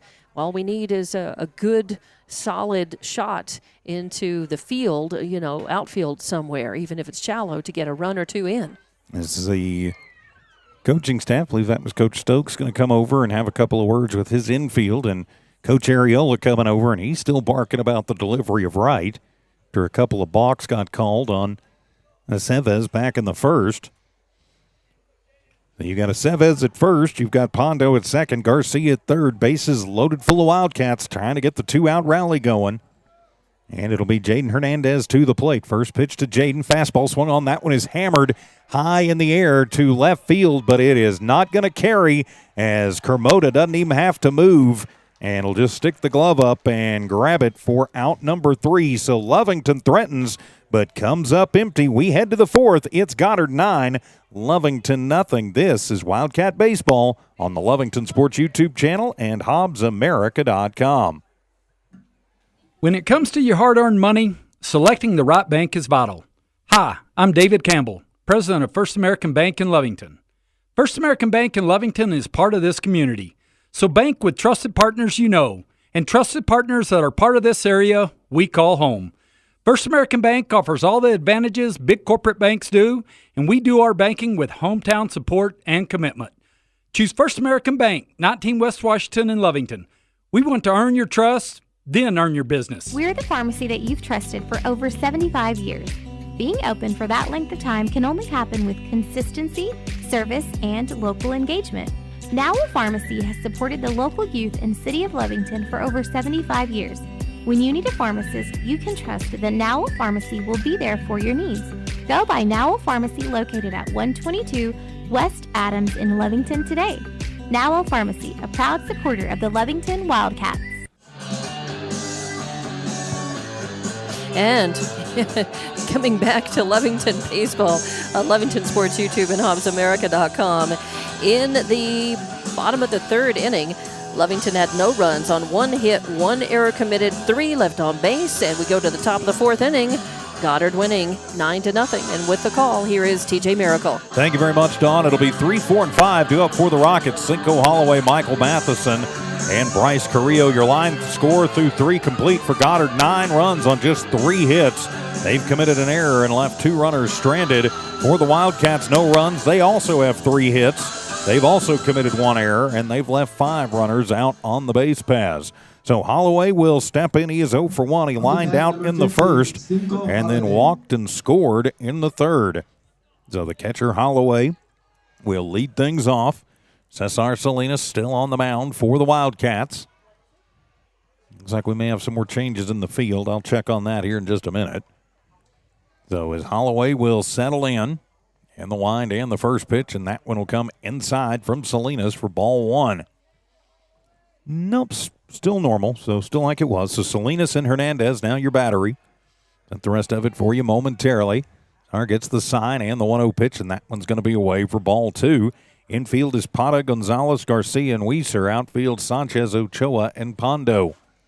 All right, so at second base now is Gonzalez. Still Gonzalez. And the 2-0 pitch, and that one is going to be away. Ball number 3 to Holloway.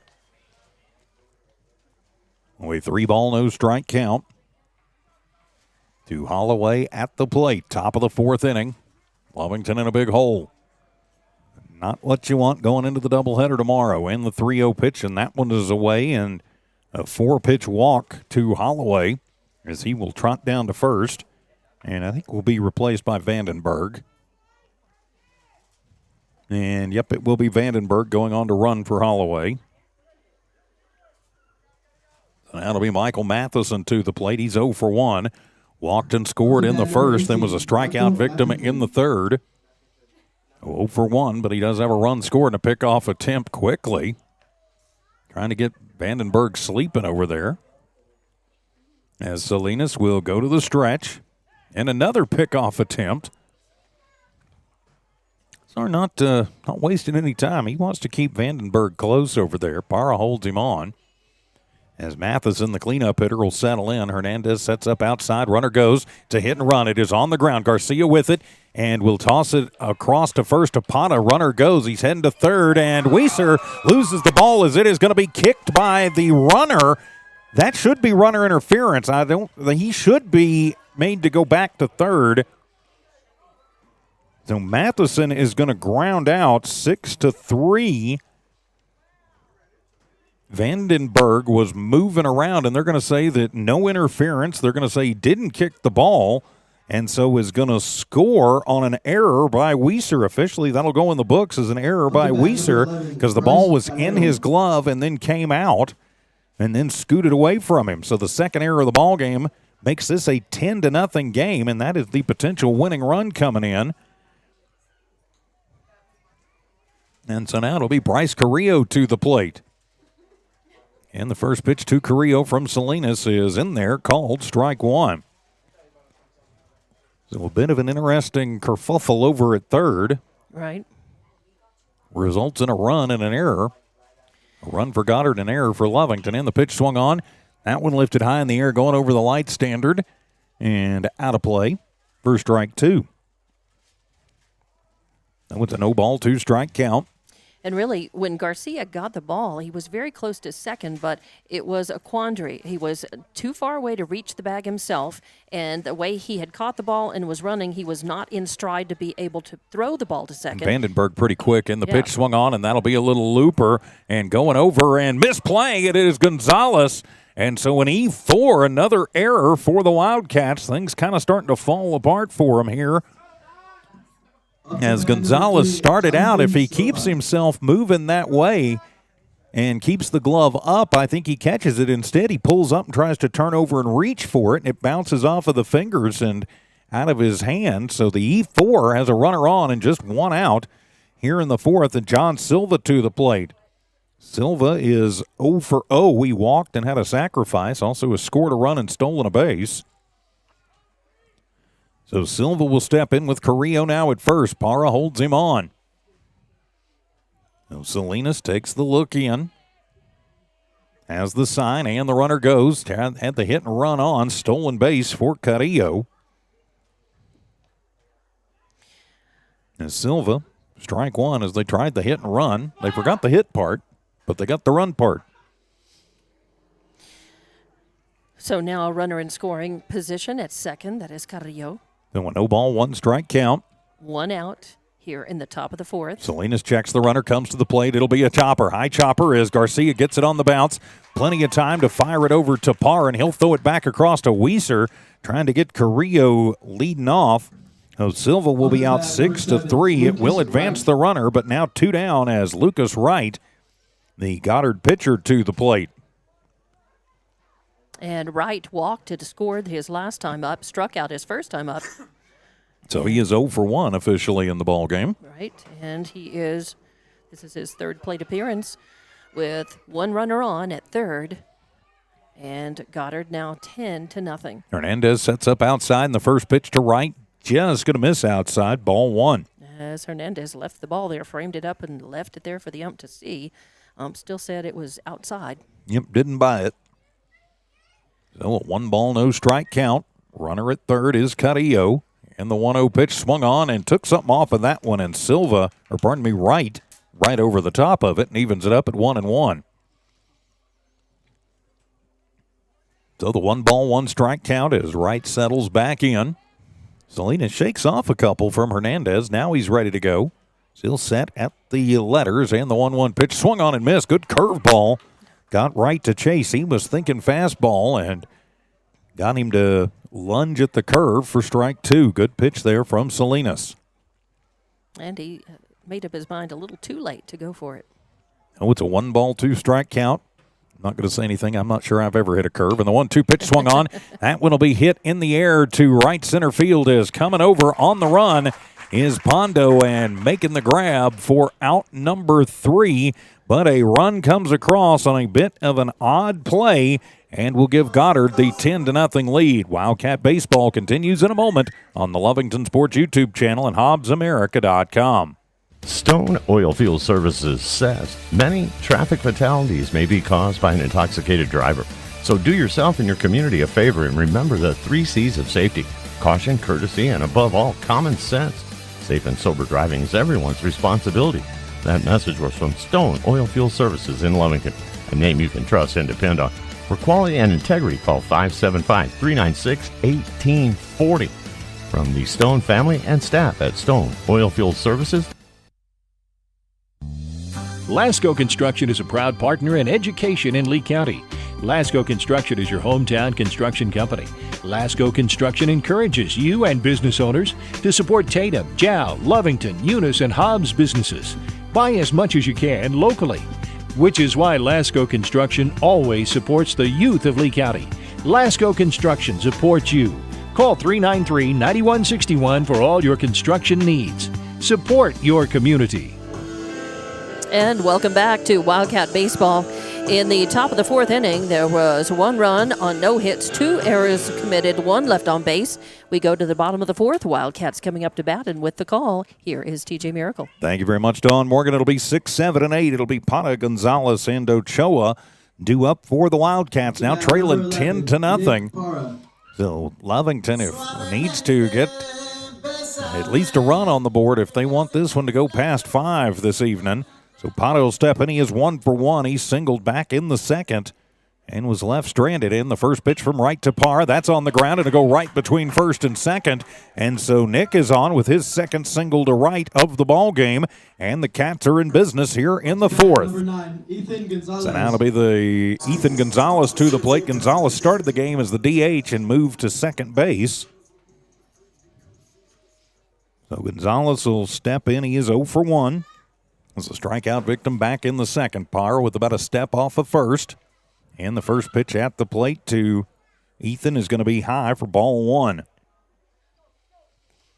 Only 1 ball, no strike count. No outs, 1 on. Good way to start this for Lovington. 1-0 pitch, and that fastball will be at the letters on the outside corner. And even things up at a ball and a strike. So the 1 ball, 1 strike count. Runner at first is Pata. Holding him on over there is Matheson. And a pickoff attempt. Pata back in safely. Right with a deceptively good move. Yeah, he's pretty quick with it. You don't really see him. He's really quick once he decides to throw over. From the stretch, he sets at the letters. The curveball and doesn't break enough. Is kind of dipping and ducking his Ethan a little bit. Not sure it would have hit him anyway, but it'll be ball 2 no matter how you look at it. Not a lot of pitches thrown by Wright in this one. I'm looking 2-1 pitch, and that one is high for ball 3. He has been fairly efficient.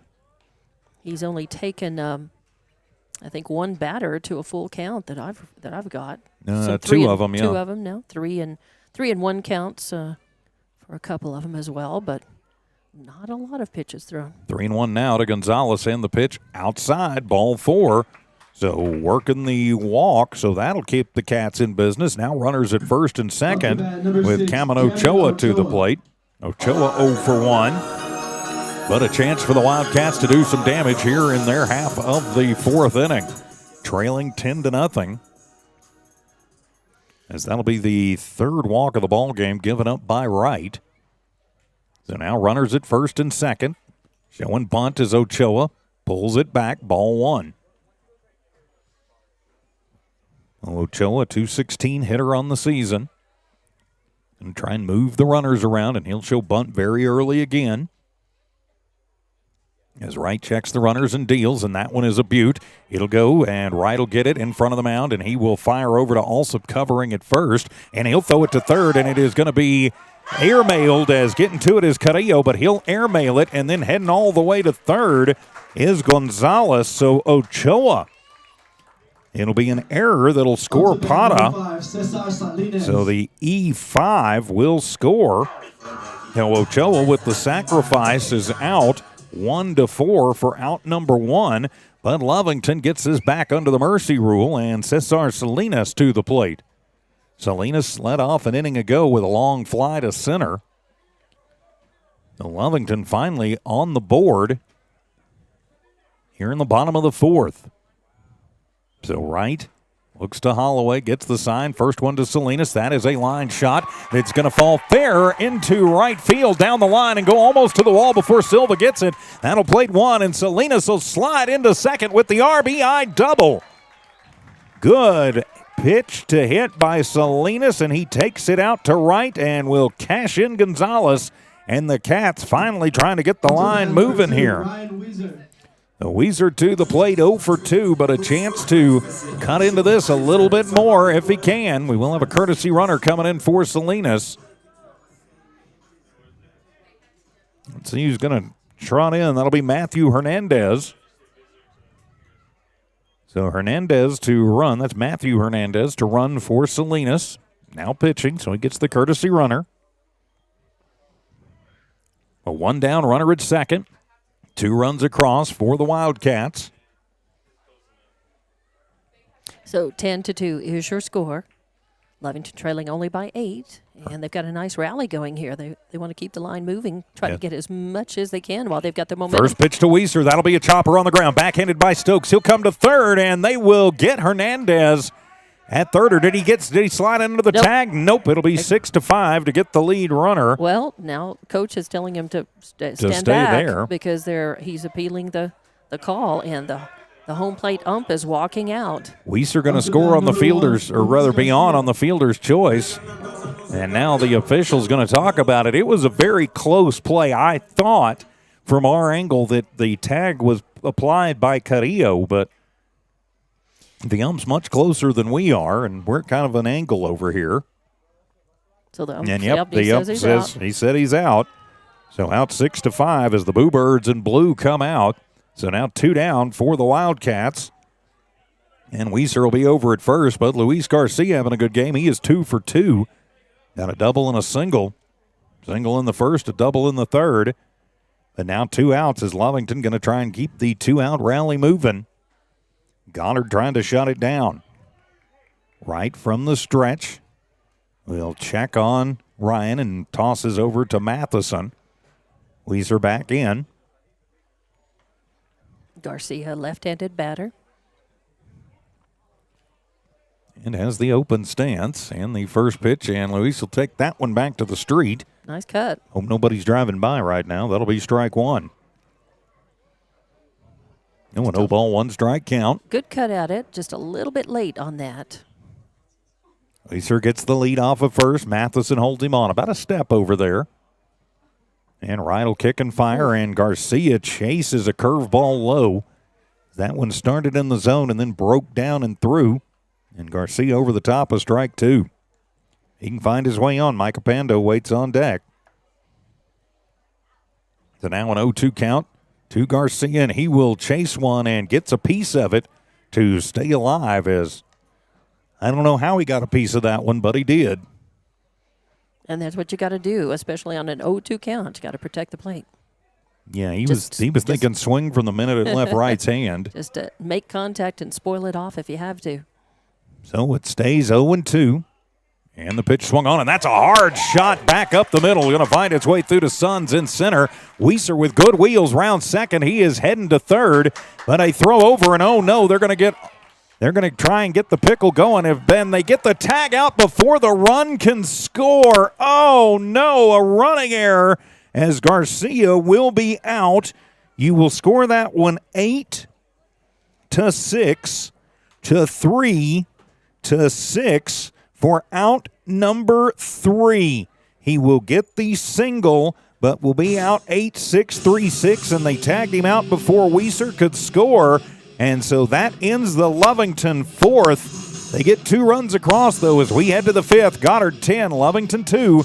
Wildcat Baseball continues in a moment on the Lovington Sports YouTube channel and HobbsAmerica.com. Introducing a smarter, easier way to manage your Lee County Electric account. It is called Smart Hub. Now you can pay your bill anywhere, anytime, with 24-hour access to your account. It is free and simple to use. Just search for the Smart Hub app on your cell phone or device and download the free app, or go to our website at lcecnet.com and look for the Smart Hub logo to view your account or pay your bill online. Managing your Lee County Electric account conveniently and securely with Smart Hub. Lee County Electric, owned by those we serve. Western States Insurance. Why choose Western States Insurance as your independent insurance agent? Because Western States Insurance is more than an insurance agency. They're a people agency dedicated to the insurance needs of their customers. Western States Insurance is large enough to provide the products you demand and small enough to offer you personal service.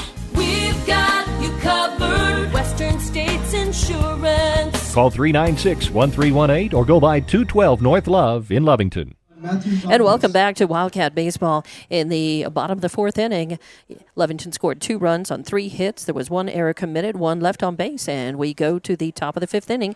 Goddard coming up to the bat, winning 10-2, and with the call, here's TJ Miracle. Matthew Campos, the DH, will lead it off for the Rockets. Campos hit by a pitch, had an RBI his last time up, and he'll look at the first pitch from Salinas. It'll be in there, strike 1. So Goddard going to want to do everything they can to get those 2 run backs and see if they can call this one an early night. Lovington wants anything but that to happen. It'll be a chopper, and Weiser gets under his glove. It was moving as he was having to move glove side, so it will be a single, as that was hit very hard by Campos, so the single to left. Even though it was a chopper, it had a lot of velocity off of the bat, and it definitely was moving still, taking good action off the ground. So now it'll be Dylan Kermota to the plate. He is 1 for 2. He had a 2 RBI double his last time up. And so now he's got Campos over at first. Salinas from the stretch. He's going to show bunt, pull it back, and watch the first pitch float outside on the off-speed pitch. That'll be ball 1. So Kermota at the plate, Alsop on deck, and the runner at first is Campos. A very up and down stance for Kermota. He'll show bunt again and pull it back, as that one is going to nip the inside corner, evens it up at 1-1. Hernandez comes up and fakes the throw down to first. Pata holds on Campos over there. Lovington's already had a throwing error out on the base paths today, one of their 3 that they've been charged with. Not much of a lead from Campos, not much of a threat to steal, and the pitch, and that one is going to be low for ball 2. With 2 ball, 1 strike count, as some of the boo birds are out. All right, no outs, 1 on. And an 8-run lead for Goddard. Potential winning run at the plate. All they need is 2 runs to get a 10-run rule win in this bottom of the 5th. Well, it's top of the 5th, right? Lovington still comes to bat. It's a chopper over to first and over, and Salinas will gun down Kermota, so he'll be out 1-3. For out number 1. It will move Campos over to second. So now Ryan Alsop to the plate. So it acts a bit like a sacrifice. At least he moved the runner, at least in Goddard's mind. They're looking at that as a good thing. For Lovington, they get an out of it, and they get something too. But now it turns the lineup over, and it'll be Ryan Alsop, who is 1 for 2. Had an RBI single his last time up. He's also struck out, walked, and scored a run. And the first pitch to Alsop, and that one is going to be in there from Salinas, called strike 1. Good pitch from Cesar. As Sanchez continues to play deep in left. Ochoa fairly deep in center. And deep in right is Pondo.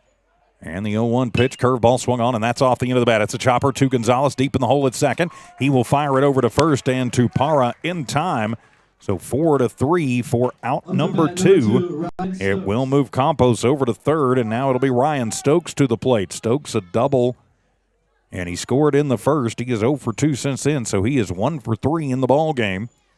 As Stokes will step in, trying to cash in a man 90 feet away. Lovington trying to keep that from happening with 2 outs here in the top of the 5th. As Salinas kicks and fires, fastball going to miss outside, ball 1. And of course, Stokes the leading hitter for this Goddard team. Well, it's a 1 ball and no strike count. Salinas checks the runners, and the 1-0 pitch swung on, and that one is lifted high in the air, and that one will get out into the park for strike 1. So the 1 ball, 1 strike count.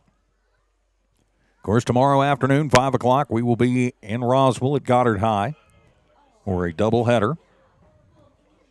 So a 1 ball, 1 strike count at the plate to Stokes. Salinas will deal the 1-1, and that one will be low for ball number 2. Lovington fighting back here. They needed to get a couple of runs on the board at the very least in their last bat, and that's what they did. Yes, they did. And now Roswell trying to get them back. Lovington trying to shut them down, keep them from coming in. And the 2-1 pitch curveball. That one's going to be high, ball 3. They're pitching a little gingerly to Stokes, who hit nearly 500 on the year, can definitely do some damage, and they don't want him to damage him right here. You got bases open. It's not necessarily the worst thing. And the 3-1 pitch swung on. That'll be it high in the air to center field. Going back is Ochoa, and he will camp out and make the grab shy of the warning track. So Roswell comes up empty after threatening in the 5th. We head to the bottom of the 5th. It is Goddard 10, Lovington 2. Wildcat Baseball continues in a moment from the Walmart Digital and One Radio Square Sports. Attention shoppers. Bob's Thriftway welcomes you to Lovington, New Mexico. This week you'll save big on grocery items throughout their store. Save big on produce, household items, bread products, and meats. Every week, Bob's Thriftway has big savings for their customers. Bob's Thriftway is your local hometown grocery store. So for the freshest produce, the best meats, shop Bob's Thriftway, 906 West Avenue D in Lovington. Eunice Pump and Supply has been around for over 30 years and is excited to continue their services to the community. They take pride in their employees and their hard work and dedication, and most importantly, take pride in the youth of Lee County. Eunice Pump and Supply is a proud supporter of all Lee County athletics and academics. Eunice Pump and Supply, 1310 Avenue O in Eunice, another proud supporter of Lee County athletics. And in the top of the 5th, there were no runs on 1 hit, no errors, 1 left on base. We go to the bottom of the 5th inning. Goddard coming up to bat, and they're leading this one. Lovington coming up to the bat, and they're behind in this one, 10-2. Goddard leading. And with the call, here's DJ Miracle. Thank you very much, Dawn Morgan. It'll be Micah Pondo, Jonathan Aceves, and Jaden Hernandez, 3, 4, and 5. So middle third of the order due up for the Wildcats. Heart of the order due up as they try and claw out of an 8-run deficit, as Wright still on the hill for the Rockets. Of course, tomorrow, regardless of the outcome of this one, we will be in Roswell for a doubleheader to continue district, 5 and 30 minutes after on the Lovington Sports YouTube channel. I'll be flying solo, but Dawn, you will you'll be on assignment tomorrow with Hobbs softball. Right, doubleheader in Hobbs at home. They're they're going to be, I believe tomorrow is Clovis. That's right. They're hosting Clovis. So I'll be doing those games. And then Saturday we'll be right back here in Lovington for a Lovington softball doubleheader. And they are facing Artesia. The game starting at 11, doubleheader. And in other action from the district tonight, in the other side of the bracket, Artesia is up over Portales 8-0 in the top of the 6th. Thanks to our friend Gene Dow for sending that in. So Pondo will step in. He is 0 for 2 on the night.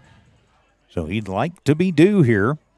Lovington looks to start chipping away at this, is right ready to go, and the first pitch swung on, and that one will be a high one in the air to deep right field. It is going back, and it is off the wall. It's Micah rounds first. He is heading to second. A good fire in for Alsop, and he'll toss it to Stokes, and they almost get Pondo as he rounds second base, but a leadoff double for Micah Pondo to right field, and the Cats going to try and get things going here.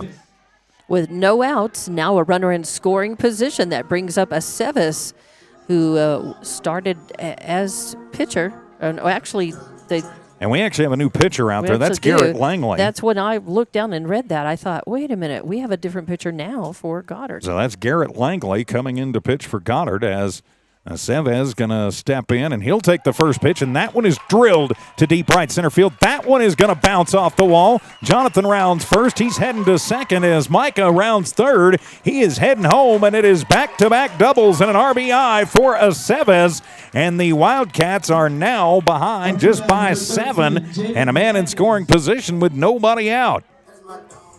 So they have just jumped on the first pitches for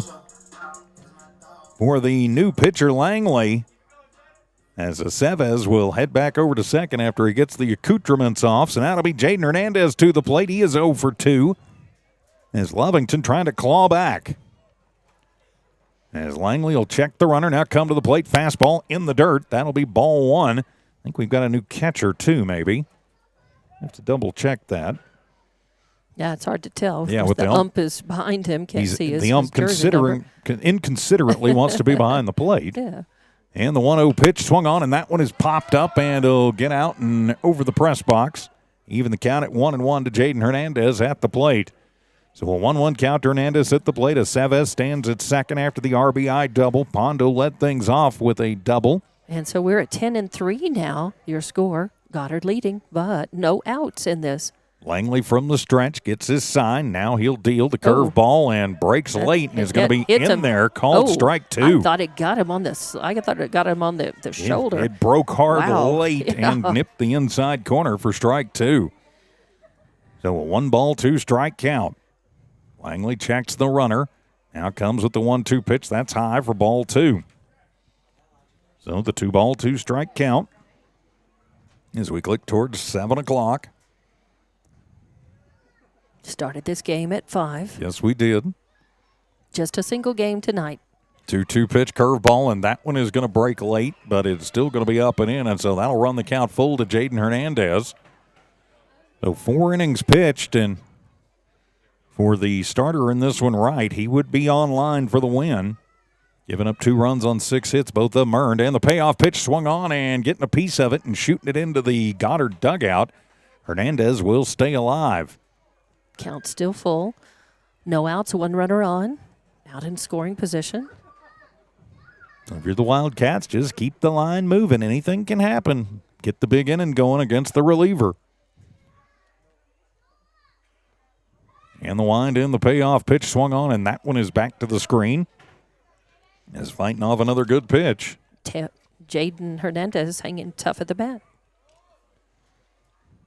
So is coming over, retrieving the baseball, will be Nick Pata. Considerately giving it back to the umpire. I believe that is still Holloway catching, so he's down giving the signs. As Langley comes to the plate, 3-2 and gets him, and a high fastball, ring him up, sit him down.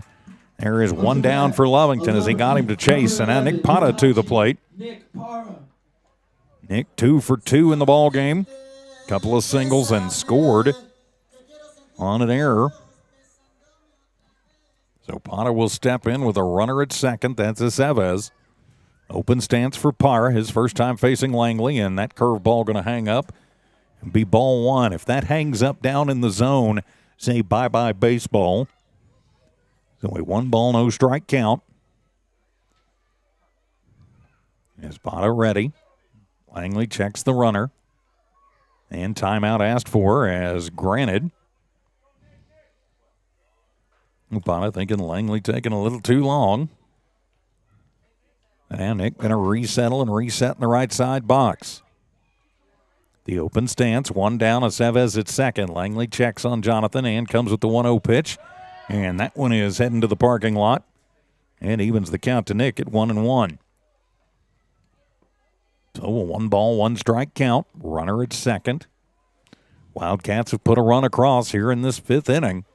Would like to get some more, trying to do some damage against the reliever Langley. And the pitch, that one drops below the zone for ball 2. So now it's a 2-ball, 1-strike count. Outfield has moved back pretty deep. Silva playing about 2/3 of the way back. He's the shallowest of the Goddard outfielders. And the 2-1 pitch, and that one's going to be in the dirt, blocked out by Holloway. And so now it's a 3-ball, 1-strike count. 1 out, 1 on. Back-to-back doubles to start the inning. Plated the Lovington run, then a strikeout. And now a 3-1 count to Parra. If you're Lovington at this point, you just need base runners. Langley checks. Now comes to the plate, 3-2, and that's a line shot, but right at the second baseman, Alsop, and he'll underhand it to Stokes for the double play as Aceves was going on contact, and so it is a 4-6 double play to end the inning. So Lovington manages to put a run across, but the second double play of the ball game will get Goddard back into the dugout. We head to the 6th. It's Goddard 10, Lovington 3. Wildcat Baseball will continue on the Lovington Sports YouTube channel and HobbsAmerica.com.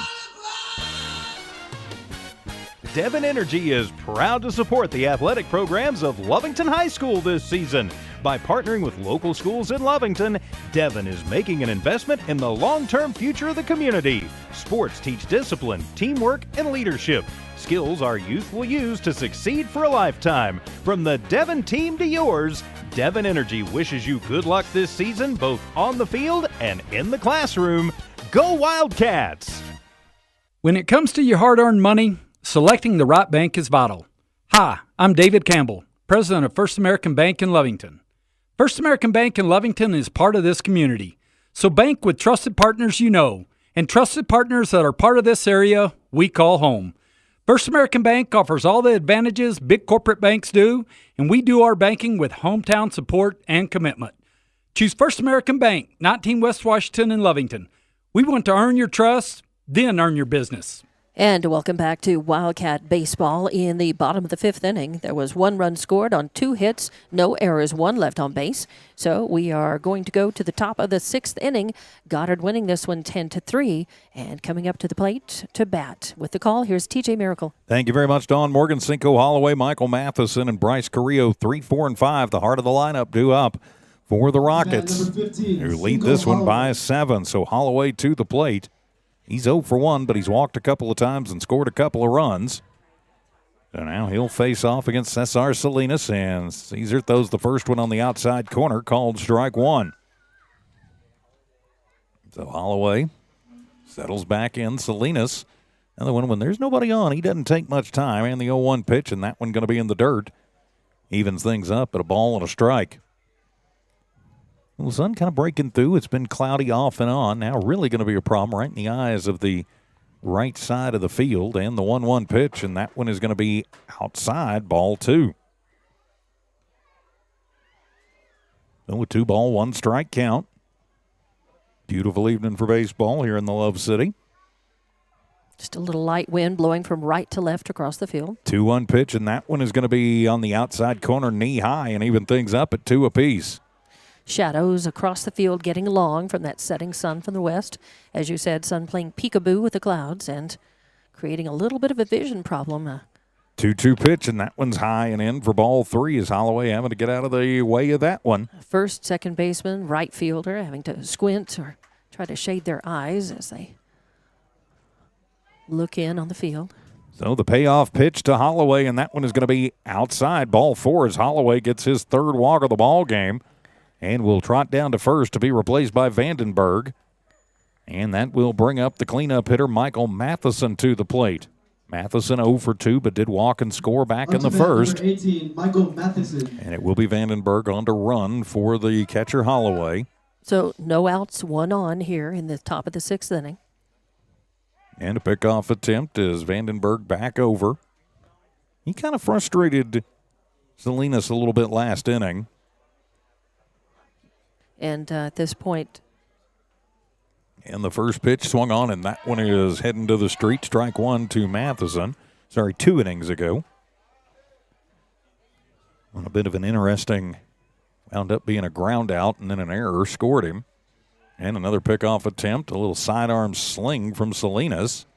Goddard would need 3 runs for a walk-off 10-run rule win. Well, Lovington still gets to bat the bottom of the 6th. And I was about to say, and the runner goes, and that one is swung on and popped up over on the right side into foul territory. Potter goes over. He'll get it. He'll fire to Salinas, and it is a double play for the Wildcats. Nice. So score that one 3-1 on the twin killing, and there are 2 down, and clear the bases off as Carrillo will come to the plate. And this is the 3rd double play that has been turned by the teams in this game. You don't see that many double plays in one game usually. No, you usually don't. Number 11, Bryce Carrillo. So Carrillo to the plate. He's walked a couple of times as an RBI. Couple runs scored. Reached via an error back in the 4th and stole a base. And the first pitch from Salinas will be a fastball outside, and it'll be ball 1. So Lovington trying to get this one into the bottom of the 6th with the score staying right where it is. Salinas has come on and put out the fire, and the 1-0 pitch outside corner. Yes, sir, evens it up at 1-1. I was about to say a moment ago, I was adding to what I was going to say, is if Lovington doesn't come back and get those runs back in their at-bat in the bottom of the inning. And that one will be in the dirt, blocked out by Hernandez. Nobody on, though.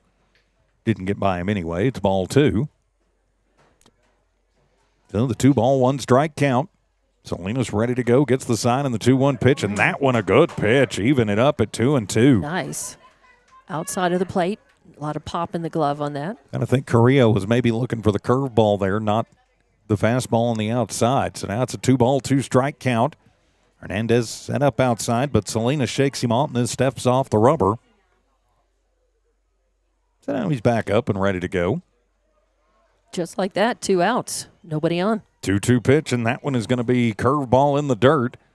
And we'll run the count full to Carrillo, the number 5 hitter for the Rockets. And with 3-2 strike count, Lovington trying to get Goddard 1-2-3 for the first time in the ball game, and the payoff pitch swung on. That one is going to be drilled to center field. Ochoa going back and makes the grab on the run and then runs into the wall. But he hangs on to the ball. He hangs on to the ball. That's the most important thing. That's right. So 1-2-3 go the Rockets as heading back as Carrillo puts his head down going to the dugout. He can't believe that Ochoa got that, but he did. So we head to the bottom of the 6th. Our score remains 10 for Goddard, 3 for Lovington. Wildcat Baseball continues in a moment on the Lovington Sports YouTube channel and HobbsAmerica.com. We're the pharmacy that you've trusted for over 75 years. Being open for that length of time can only happen with consistency, service, and local engagement. Now Pharmacy has supported the local youth and city of Lovington for over 75 years. When you need a pharmacist, you can trust that Now Pharmacy will be there for your needs. Go by Now Pharmacy located at 122 West Adams in Lovington today. Now Pharmacy, a proud supporter of the Lovington Wildcats. It's no secret, at some point you'll have a question or need to replace or fix something on your vehicle. Whether your vehicle is new or ancient, Lovington Auto Supply is your trusted advisor when you need dependable auto parts. Not only do they have the parts you need, they have real answers to your real automotive questions, and that help keeps your vehicle running longer and stronger. Quality parts, helpful people. Lovington Auto Supply, 217 West Avenue D in Lovington. Napa, get up and go. And welcome back to Wildcat Baseball. In the top of the 6th inning, there were no runs on no hits, no errors, and nobody left on base. An unconventional 3-up, 3-down, but we'll take it as a double play by Lovington managed to get them out of trouble. Now they're coming up to the plate, and with the call, here is TJ Miracle. Ethan Gonzalez will lead it off against Langley, staying on the hill in relief, and the first pitch is up and in, ball 1. Gonzalez, Ochoa, and Salinas, 7, 8, and 9 due up for Lovington here in this bottom of the 6th inning. As Langley, the quick worker, deals that one off the fist. It'll be a shallow little pop, and Stokes on the run reaches out and snares it basket style. So the pop out to the shortstop, and there is one away. Now Cameron Ochoa to the plate. Ochoa 0 for 1, struck out in the 2nd, had a sacrifice in the 4th. And credit where credit is due. Stokes making a very nice play on that. Had to run full out and catch it just, at the end of his glove, shoestring catch, and hang on to it.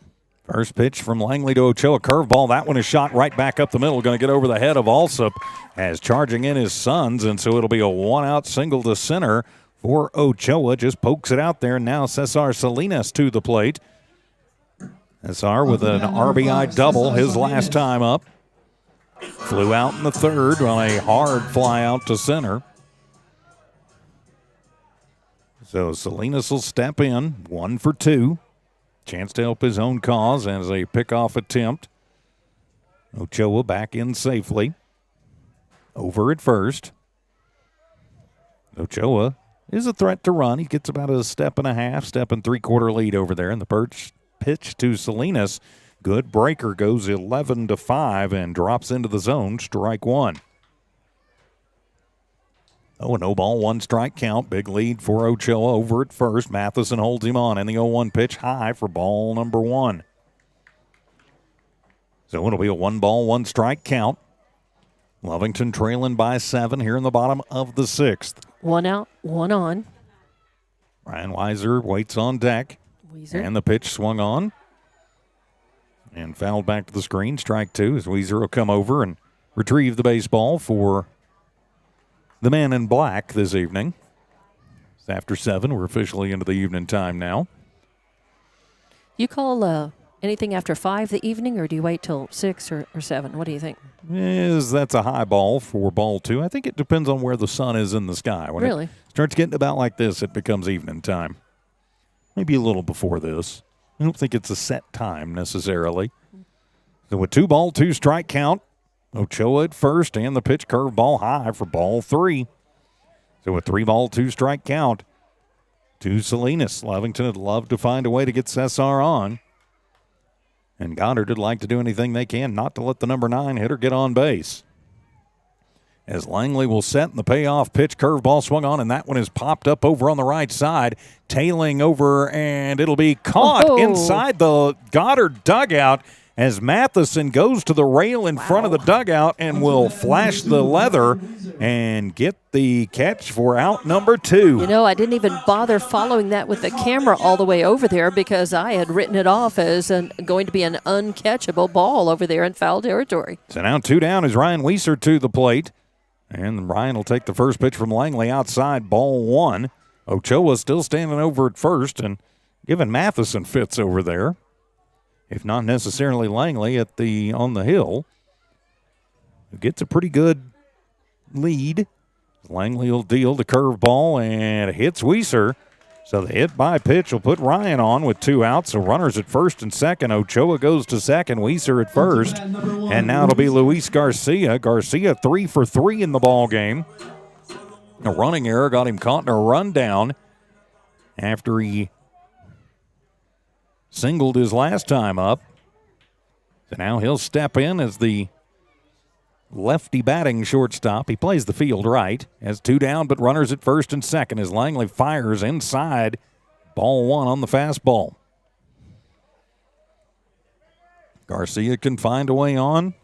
Capando waits on deck. 2 outs, 2 on.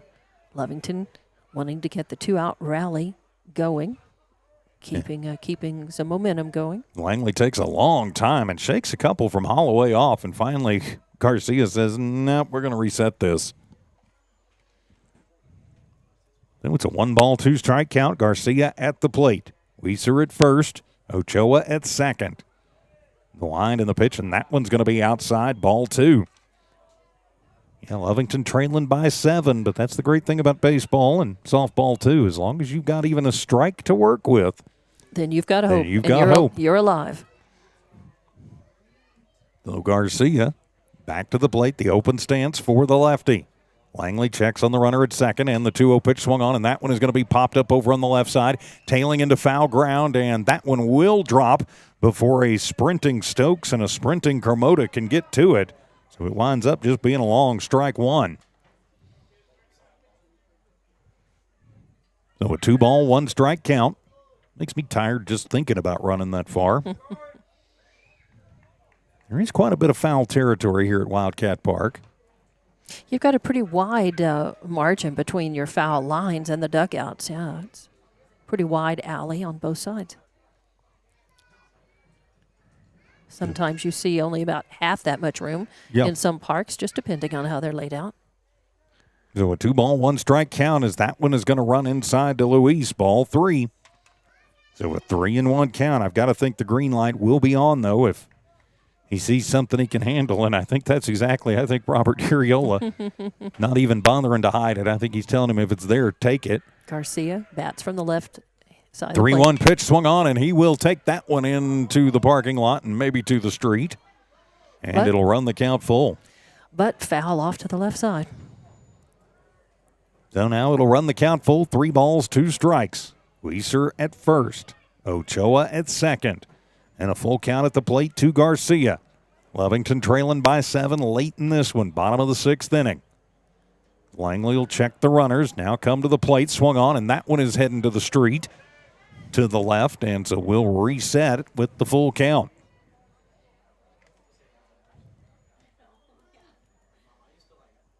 He's hanging tough at the plate. Trying to launch one, trying to bring some runs in. Lovington trailing by 7. Needs to make up some runs. And in the alternative, at least stay alive at the plate. Payoff pitch swung on, and that's a hard shot, but right at the first baseman, Matheson takes it on the hop, and then will take it himself to the bag at first for out number 3. Lovington threatens, but comes up empty in the 6th. We head to the 7th. Goddard 10, Lovington 3. We'll be back in just a moment. This is Wildcat Baseball from New Walmart Digital and One Radio Square Sports. Lovington Schools proudly supports their athletic teams and wants to encourage all teachers, students, and staff to keep pressing on. Wildcats, you are winners on and off of the court. Lovington Municipal Schools are proud of holding the utmost and highest standards. Go out there and be proud to be part of the Big Blue. For more information on what is happening now at Lovington Schools, log on to lovingtonschools.net and bet you won't be disappointed. Go Big Blue. 3 claps and a woo! Stone Oilfield Services says many traffic fatalities may be caused by an intoxicated driver. So do yourself and your community a favor and remember the 3 C's of safety: caution, courtesy, and above all, common sense. Safe and sober driving is everyone's responsibility. That message was from Stone Oilfield Services in Lovington, a name you can trust and depend on. For quality and integrity, call 575-396-1840. From the Stone family and staff at Stone Oilfield Services. And welcome back to Wildcat Baseball. In the bottom of the 6th inning, Lovington scored no runs on 1 hit, no errors committed, left 2 on base. We go to the top of the 7th. Goddard coming up to the bat. They lead this one 10-3, and with the call, here's TJ Miracle. Thank you very much, Dawn Morgan. John Silva will lead it off. He'll be followed by Lucas Wright and then Matthew Campos. It'll be 6, 7, and 8. Due up for the Rockets as Cesar Salinas has come on and done a magnificent job putting out the fire here in this one, but might wind up being just too little too late. And you hate this because he's burning off pitches and will not be able to pitch tomorrow if needed. So again, leading it off, it'll be Silva. Silva had a sacrifice ground out RBI in the first, walked and scored in the third, and then grounded out in the 4th. So he is officially 0 for 1 in the ballgame with a run scored and an RBI. And a stolen base to go at it. Number 3, Jonathan Silva. So Silva to the plate to lead things off here in the top of the 7th. So Goddard would like to get another insurance run or 2 on the board if they could. All their damage done really in the 1st and 3rd inning. Since that, it's been actually Lovington. There were four runs scored in the 1st and 5 in the 3rd.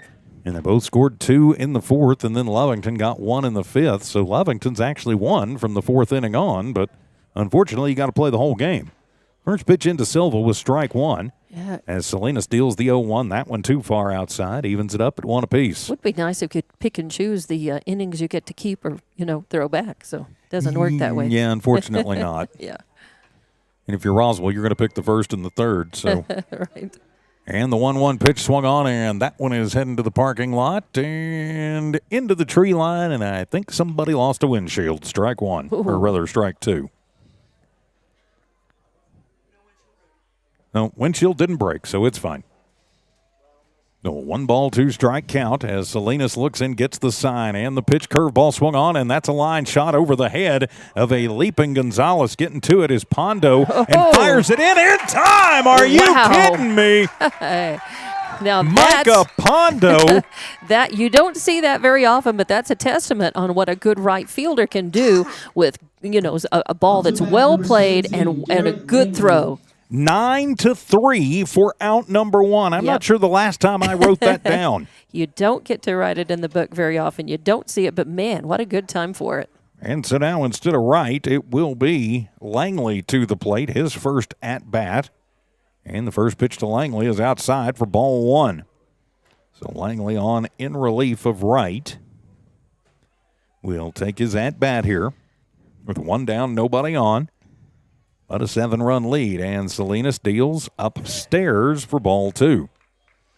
It helps. You can only make that play if it's a really hard hit ball that does not take a lot of time to get to the outfield, and then you have a slightly slower runner that can help you out. I think that's both. That's what happened. And the 2-0 pitch, that one right down the pipe. Not sure what was wrong with that one, but Langley watches strike 1 go right into the glove of Jaden Hernandez. So a 2-1 count. Salinas again, a quick worker with nobody on, and the 2-1 pitch swung on, and that one is coming into the same vicinity, and it hangs up a little bit, and Pondo will come over and just reach up and grab that one out of the air, so the fly out to right, and there is 2 down for the Rockets in their half of the 7th. Pondo's having a heck of an inning out there in right field. 2 really good plays right back to back. So now it'll be the DH Matthew Campos to the plate. Campos singled his last time up. He's 1 for 2 in the ballgame, was hit by a pitch and scored earlier in the ballgame. And the first pitch, outside corner, strike 1. Looks like Artesia going to get a win in their first game of their 3-game series against Portales. They're up 13-0. They're in the 0-1 pitch, and that one bounces in front. Really doesn't even make it to the dirt cutout. And it's ball 1. I think that one just came out of the hand a little funny. Nobody on, though. No harm, no foul. All right, no runners to advance. I'm not sure I could throw it even as far as that. Trying to, so the 1-1 pitch, and that fastball swung on and missed as Campos wanted it all and comes up empty. He was in front of that one and over it. Yes, he was. So it's a 1-2 count, 2 down, top of the 7th inning. Salinas takes the long look in. Hernandez sets up outside. And the 1-2 pitch and gets it outside, but a little too far outside, and it'll be ball 2. As Hernandez was not sure if he was ready to go around the horn. No, he's just waiting for Salinas to do a little gardening out in front of the landing pad there. A little housekeeping out there on the mound. So the count will go to 2-2 strikes. 2 outs, nobody on, 2-2 the count.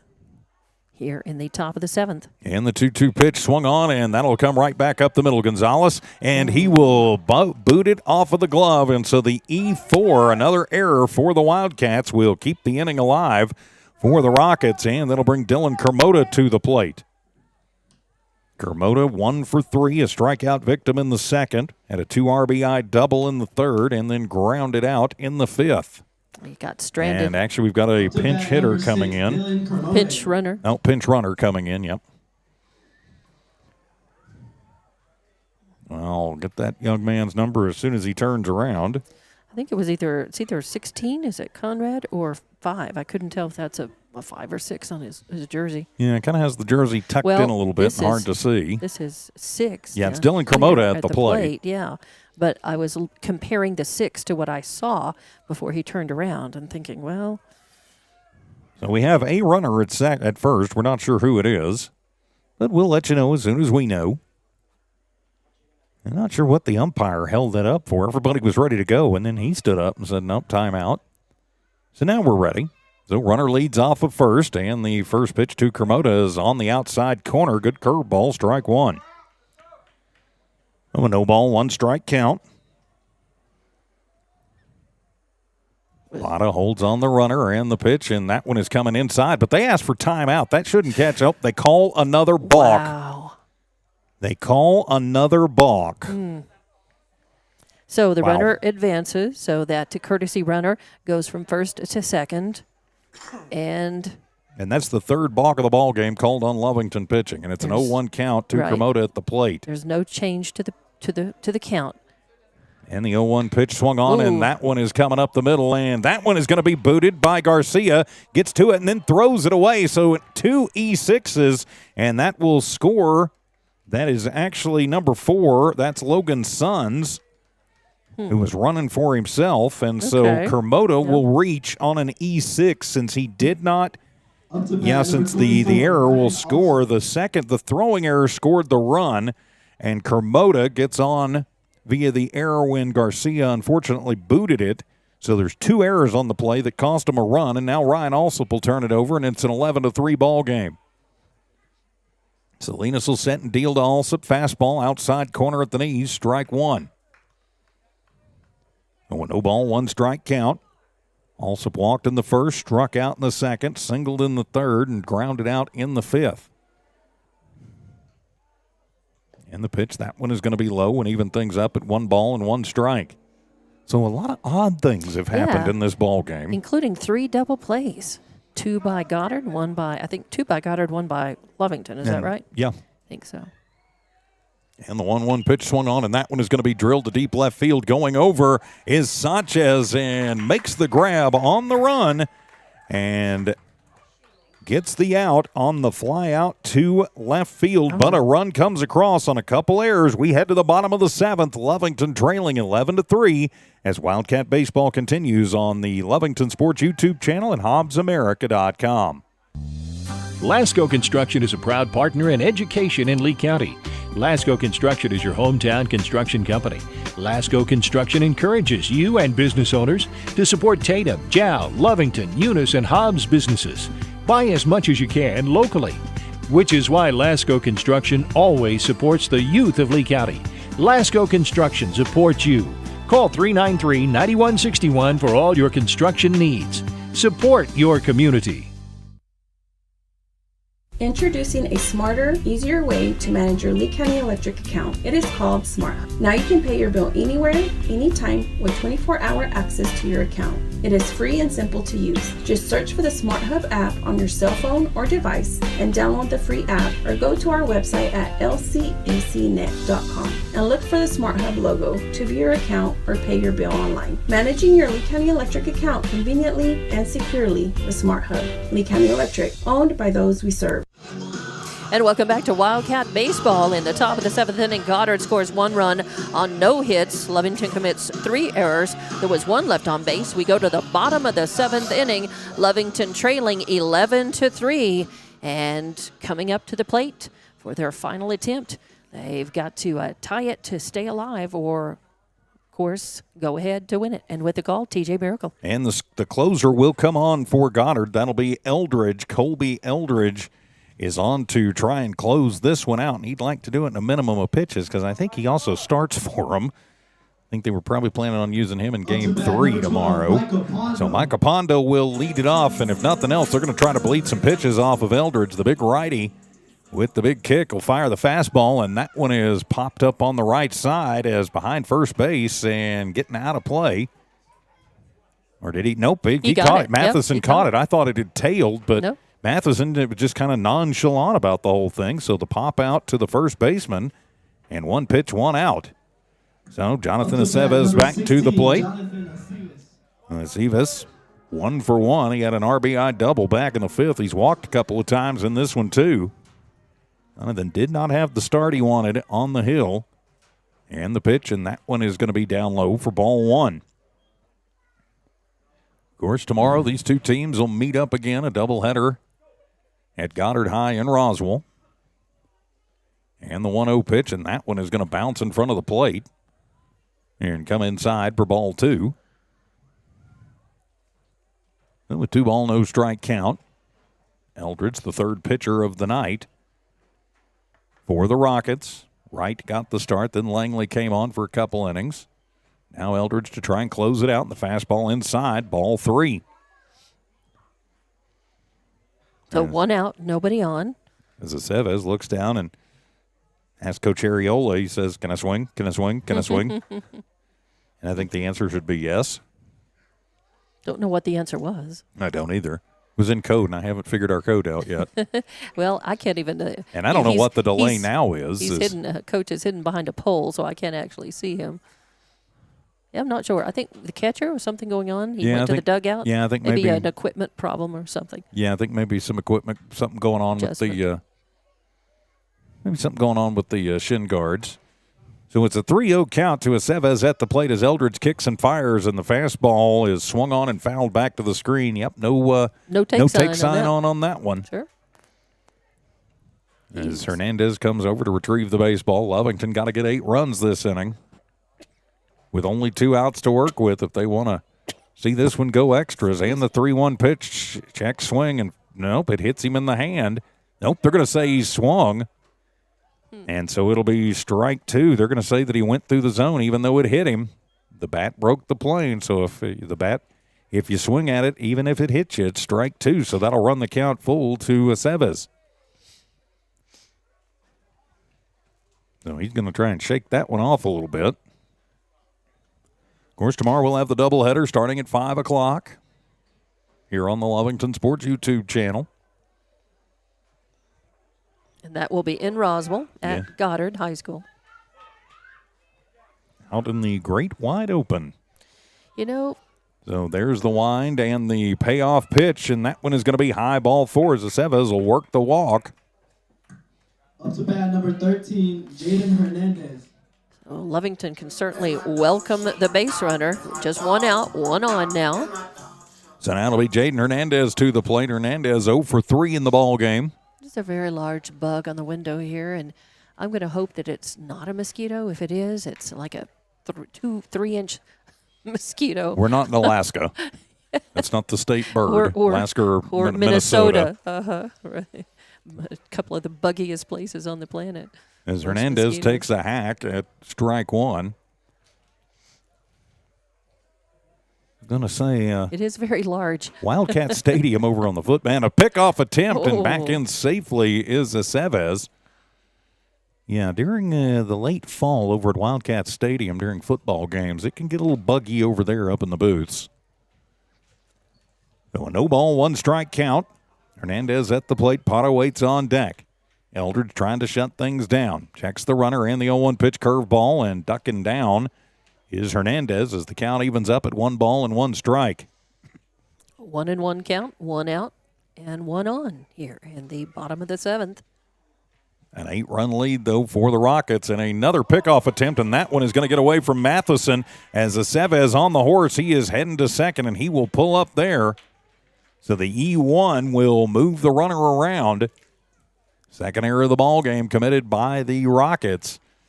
Costs them the base, and Aceves now in scoring position. Kind of a little around the body, underhand, sidearm, weird kind of pickoff move. I'm sure it's very effective if it's on target, but it was not on target. As the Lovington faithful continue to bark about the box, and the 1-1 pitch swung on, and that one is going to be hammered to left center field as going back, reaching up his sons and making the grab. Aceves will tag up on the relay throw in. Jonathan will get over to third. So Hernandez will move him over on a fly out to center, 2 down. And now Nick Potta comes up as the final hope for the Wildcats here in game 1 of this 3-game set. So for Nick Potta, he will step in. He's 2 for 3. Singled in the 2nd, singled in the 4th, and grounded out in the 5th. As Holloway will go over and talk to Eldridge on the mound. 2 outs. Aceves stands on third. As the Cats trying to do anything they can to get back into this one. They're going to need a whale of a 2-out rally, though, to keep this one going on this beautiful Thursday evening. Opata settles in as Eldridge from the stretch looks over at Aceves, and the pitch fastball swung on and missed for strike 1. And I think maybe that's what Holloway was telling Eldridge was just don't worry so much about the runner. Just Deal strikes, and we'll take care of you behind you. You've got Goddard with the 8-run lead right now. And the 0-1 pitch, and that one is going to be just inside. Evens it up at 1-1, maybe a little bit low, too. So a 1-ball, 1-strike count. Aceves getting a pretty good lead off a third. And the 1-1 pitch, that one is high for ball number 2. So the 2-ball, 1-strike count. As the Cats trailing 11-3. I think Langley was thinking that he might That's swat. Eldridge now. But Elder, yes, and might swat at that, but he didn't. And so the 2-1 pitch to Pata, curveball that hangs up, ball 3. So 3-ball, 1-strike count. Nick can find his way on. Gonzalez waits on deck. Lovington trying to extend this one out a little bit more. And the 3-1 pitch on the way, swung on, and that'll be a chop shot. Stokes will handle it at short on the run to Matheson at first in time. 6-3 for out number 3, and that will do it as the Wildcats will fall tonight to Goddard by a final of 11-3. We'll take a quick timeout, come back, and wrap things up. This is Wildcat Baseball. Western States Insurance. Why choose Western States Insurance as your independent insurance agent? Because Western States Insurance is more than an insurance agency. They're a people agency dedicated to the insurance needs of their customers. Western States Insurance is large enough to provide the products you demand and small enough to offer you personal service. We've got you covered. Western States Insurance. Call 396-1318 or go by 212 North Love in Lovington. Eunice Pump and Supply has been around for over 30 years and is excited to continue their services to the community. They take pride in their employees and their hard work and dedication, and most importantly, take pride in the youth of Lee County. Eunice Pump and Supply is a proud supporter of all Lee County athletics and academics. Eunice Pump and Supply, 1310 Avenue O in Eunice, another proud supporter of Lee County athletics. Attention shoppers, Bob's Thriftway welcomes you to Lovington, New Mexico. This week you'll save big on grocery items throughout their store. Save big on produce, household items, bread products, and meats. Every week, Bob's Thriftway has big savings for their customers. Bob's Thriftway is your local hometown grocery store. So for the freshest produce, the best meats, shop Bob's Thriftway, 906 West Avenue D in Lovington. And welcome back to Wildcat Baseball on Lovington Sports YouTube and HobbsAmerica.com. And in the bottom of the 7th inning, Lovington scored no runs on no hits, 1 error, 1 left on base. And they lose this one 11-3 to Goddard. And with the wrap-up, here's TJ Miracle. Well, thank you very much, Dawn. It is not the game that the Wildcats wanted, as they will drop to 0-1 in district. Final line for Goddard, 11 runs on just 4 hits. They commit 3 errors, and they leave 5 runners on base. For Lovington, 3 runs on 9 hits, 6 errors, though. Ouch. And they leave 9 runners on base, so that is an ouchie, too. So just not able to overcome a little bit of in the first inning, a couple of balks, and that kind of got them out of sync, and you know, just never quite able to really recover from that one. So you got to put it behind you, though, because you've got 21 and a half hours until you're at it again against Goddard over at their place tomorrow. And, Lovington went a full 7 against them, and that's important to note. And they scored 3 runs. They did not get run-ruled, and it was a full 7-inning game. And every one of those runs is very important, even in a loss, as we said before this game. So, yes, and now, of course, they're 1 down, but they have a chance to win the series against Goddard if they pick up a couple of wins tomorrow in Roswell. So we'll have to see. I'm sure they're going to do the best that they can at that, and just try to – you got to play them one at a time, but they're going to try to win one, if not both of those games tomorrow, as, district games, very important. Yes, they are, and we will be back with you about just a little bit before 5 o'clock tomorrow afternoon from the launch pad at Roswell Goddard, so doubleheader for that one. I will be flying solo here on the Lovington Sports YouTube channel. I'll miss you, but you'll be handling the Hobbs Lady Eagles softball tomorrow. I will. And then we'll be back together for Lovington softball on Saturday. That's right, a doubleheader against Artesia right here in Lovington. In fact, we can look across the baseball field over to the softball field and the tennis courts, and of course they'll be busy on Saturday. And tennis courts are busy right now. Lovington Netters hosting matches this afternoon. That's why the lights are on over there, and still people over on the tennis courts. So Goddard, I guess, using maybe one travel bus, I'm not sure. But they brought baseball team over, but brought their tennis team as well this afternoon. All right. Well, and with that, my friends, we will put a wrap on this one. 11-3 the final. Lovington falls to Goddard. For Don Morgan, I'm TJ Miracle saying so long. This has been an exclusive presentation of New Walmart Broadcasting and One Radio Square Sports. Good night, everybody.